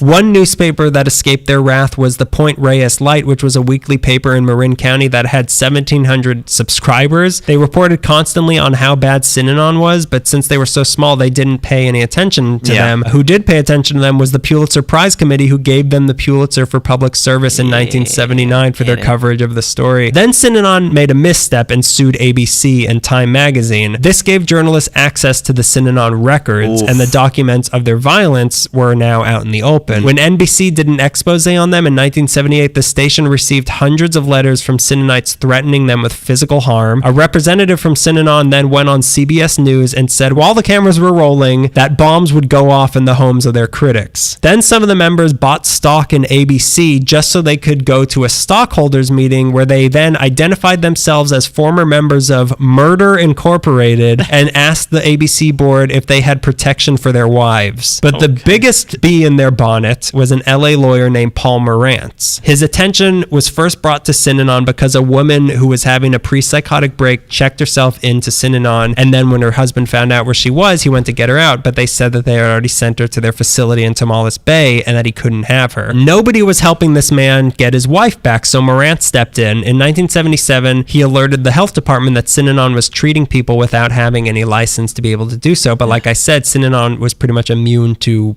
minor problems like that. In March 1978, Moran released a report on the atrocities that Synanon was committing, but the authorities ignored it, and the Synanon lawyers silenced him for libel. But that didn't stop him. In the summer of 1978, he lobbied at the request of Barbara Boxer and Dianne Feinstein against a bill proposed by a California congressman named Herschel Rosenthal, who is a Synanon supporter, to protect Synanon even more from health licensing laws. Morantz's effort got the bill defeated by 1 vote. In June 1978, a woman in Synanon died and her husband ran away to escape, but their 3 kids were left behind. So the grandma enlisted Morantz, who was able to get a court order to get these 3 kids out of there. Synanon refused to turn over the kids, and the building had to be surrounded by police with guns before they finally gave them up. Could have been Waco so easy. Yep. He also managed to win a $300,000 judgment against them, and Diedrich had had enough with Morantz. That was the last straw. While Morantz was launching investigations against the church, Diedrich would take to the wire radio station they had and would demonize Morantz. He talked about him so much that when people managed to get out of Synanon, they'd often go to him because they knew an enemy of their enemy was their ally. So he got even more stories about the abuse that was going on there. Then by carelessness of one of the investigators, in October 1978, Morantz's address was put on a memo that was given to the Synanon legal department. They immediately gave that information to Diedrich, who then read it over the wire and asked who among them would have the guts to do something about it. So he wanted Morantz dead, but he didn't want to pay a hitman to do it when he felt confident enough in his Imperial Marines. So Morantz got tipped off by one of his contacts that they had his address, so he went straight to LAPD to beg for protection from Synanon. While he was gone, 3 Marines went to his house in the Pacific Palisades and put a 4-foot-long, de-rattled rattlesnake into his mailbox. So when he got home, he checked his mail and saw what he thought was a package in the mailbox. He reached in, snake bit him. He survived, but he was in the hospital for 11 days. The Marines had also left a Synanon business card at Morantz's mom's neighbor's house to let him know that they knew where his mom also lived. And thus was born the Hollywood trope of death by poisonous animal. It was beyond obvious who did this to Morantz, but there was no proof. Now, remember how they had tried to set up an embassy in Washington, D.C.? Shortly after the Morantz thing, their fake embassy started using their intimidation tactics in Washington, D.C., which does not fly there, and the local media started investigating them pretty hard. This led to Diedrich attacking one of the reporters and then fleeing to Italy to avoid assault charges. However, he didn't leave for long because he wanted his deposit back on the building in DC. So they wouldn't give it to him, so he sued them, which for legal reasons I won't even pretend to understand, allowed the courts in DC to get access to the Wire radio network, which kept recordings of everything that was ever said on it. So the tapes the authorities were given were heavily edited, but it was still enough. They were recordings of the threats of violence. There were recordings of people being beaten that they had played as a warning to others. They also found the recordings of what Diedrich had said about Morantz leading up to the snake attack, which was, "Don't mess with Synanon. You can get killed dead, physically dead. I am quite willing to break some lawyer's legs and next break his wife's legs and threaten to cut their child's arm off." Try me. This is only a sample, you son of a bitch. I really do want an ear and a glass of alcohol on my desk. Oh, okay. So Jonestown had just happened a few days before they heard all this. Yeah. So the they are authorities not realized even- that yeah. this isn't happening again. Yeah. So police were sent out to search the various compounds, and an arrest warrant was out for Diedrich and the guys who had placed the snake. They finally found Diedrich in a house in Lake Havasu on December 2nd, and he was drunk, which is weird for a recovered alcoholic who started a cult to reform addicts. It turns out he had started drinking again after Betty died, and he even allowed the other Synanites to drink as well. The guys who had planted the snake were sent to jail. One of them was the son of band leader Stan Kenton, but Diedrich just got 5 years of probation and a $5,000 fine. However, he was forced to step down as chairman of Synanon and could no longer be involved with the church and religion that he had created. On top of that, Synanon was essentially categorized as a terrorist organization, which made future cases easier to win, of which there were several. The church tried to get back to its original nonviolent roots after Diedrich left, but they were still making huge profits, which was something brought to the public's knowledge by Forbes magazine, and that led to the big companies that supported them like IBM and Heinz to sever ties, and that's when the money problems hit. Then the IRS came asking for the taxes that they owed them from having an illegitimate tax-exempt status, and in May 1982, they finally lost that status thanks to the same judge from the Watergate case. Wow. And the money started bleeding out until 1991, then when they finally ran out of funds and Synanon was closed for good. Their Santa Monica compound turned into the Casa del Mar Hotel, and in 1997, Charles Diedrich died in Visalia, and if it turns out he was right all along and he was God, then I'll finally have the last laugh for that vasectomy I gave myself while I was researching this story. To think that something was so big and I'd never heard of it before. I know, me too. Yeah. I never knew about this. Yeah, that is so massive, and it's so LA too. Just the depths that it kept going to. Yeah. It was great. It was a great It was time. a great trip. The game sounds like a lot of fun. It sounds so horrible, but at the same time, I kind of feel like I need someone to yell at me. I need to be broken down. I also could use a haircut and vasectomy. Haircut and a vasectomy. 2 bits. Those are just for the cults. There's plenty more. We'll probably do another cult episode. A lot of kooky characters in Los Angeles. A lot of people. They're all together ooky. There's flies everywhere. A rich history of cults. Rich history of cults. Who would think that you can move to Los Angeles, California, and aim to get really famous for nothing, and then end up building a following? Well, I would love to have a following. I would love for everyone to agree that I'm great and maybe godlike. So if you think we are godlike, leave a 5-star rating on iTunes for us. If you have an iPhone, open your podcast app. We're right there. Look for LA Meekly. Easy to do. Leave some stars, maybe some words, kind words. Kind words. Kind of 2 sentences. You can follow us on Twitter at LA Meekly, Instagram LA_Meekly. You could find us on Facebook under LA Meekly. We have a Tumblr page. LAMeekly.tumblr.com. You can email us la.meekly@gmail.com if you have any suggestions, comments. Why are these episodes so long now? I thought you guys were brief before. I thought you were a succinct podcast, but I guess you just want to riff and make references to Addams Family all day. Oh, is that what we were doing? I thought it was just killing flies. Yeah, if you have field trip recommendations, if you work at an interesting or historic place in the city, let us know. We have a live show. Oh, yeah. You don't know about this yet, maybe. A live show coming up October 30th. Devil's at the end of this night. At the end of this, stop saying words. At the end of this month, at the Comedy Central stage, yet again at 8 o'clock, October 30th. We'd love to see you there. You have to reserve tickets. It's free, but you do have to reserve tickets because it'll fill up just like last time. Yeah. We're going to be doing our haunted episode there live, so that'll be fun. A nice little treat right before Halloween. The big night. The big one. The big one. You'll see more ads about that coming up. We also have a Patreon set up now. Right. It's launching or launched. Yeah, patreon.com/LA Meekly. Be our Patreon saint. We don't have any really goodies yet. We will though in the future. Yeah, but if you want to, just everybody want to donate $1, or whatever you want. It would help us more. Yeah, it would help us out a lot. Everybody Keep wants this to going. just give us 2 cents. We would really appreciate that. Here's your 2 cents. Here's your 2 cents. But I hope they're like those really rare pennies that are worth $1,000 each. Yeah, it'll keep us, cover the fees for updating our equipment, paying to host the podcast online, and we want to try to get a website going. So if money helps. Yeah, and we also want to try to greed is good. Yeah, and we also want to try to get some merchandise too, which we would need some money for. So if any little thing you have helps. It takes money to make money, and you have money. I like that after 3 hours of talking about cults that monetized all their beliefs, that we're here but we just need a little bit of money. Those monsters, not us though. Any last words? No. Great. Yeah. My last words were, I meant to do that. Oh, it's going to be 2 hours long. I meant to do that. Yeah, so thanks for listening. Hey, have a good October. Yeah, have a nice Halloween. I hope we see you around some movies or some events or wherever we end up. I hope to see somebody. I hope there's one event, October 30th, our event. We would love to see you there. Shake your head. Shake your head. Remember. Get a vasectomy. Vasectomy. Get a vasectomy. And join Cinnabon. So yeah, we'll see you on All Hallows Eve, Devil's Night, as it were. And we love you, and we love you, and we love you. Don't talk about us. We love you. Don't tell people who don't listen to us about us. Actually, oh no. Scratch that. Reverse it. The snozberries do taste like snozberries and gold poisoning.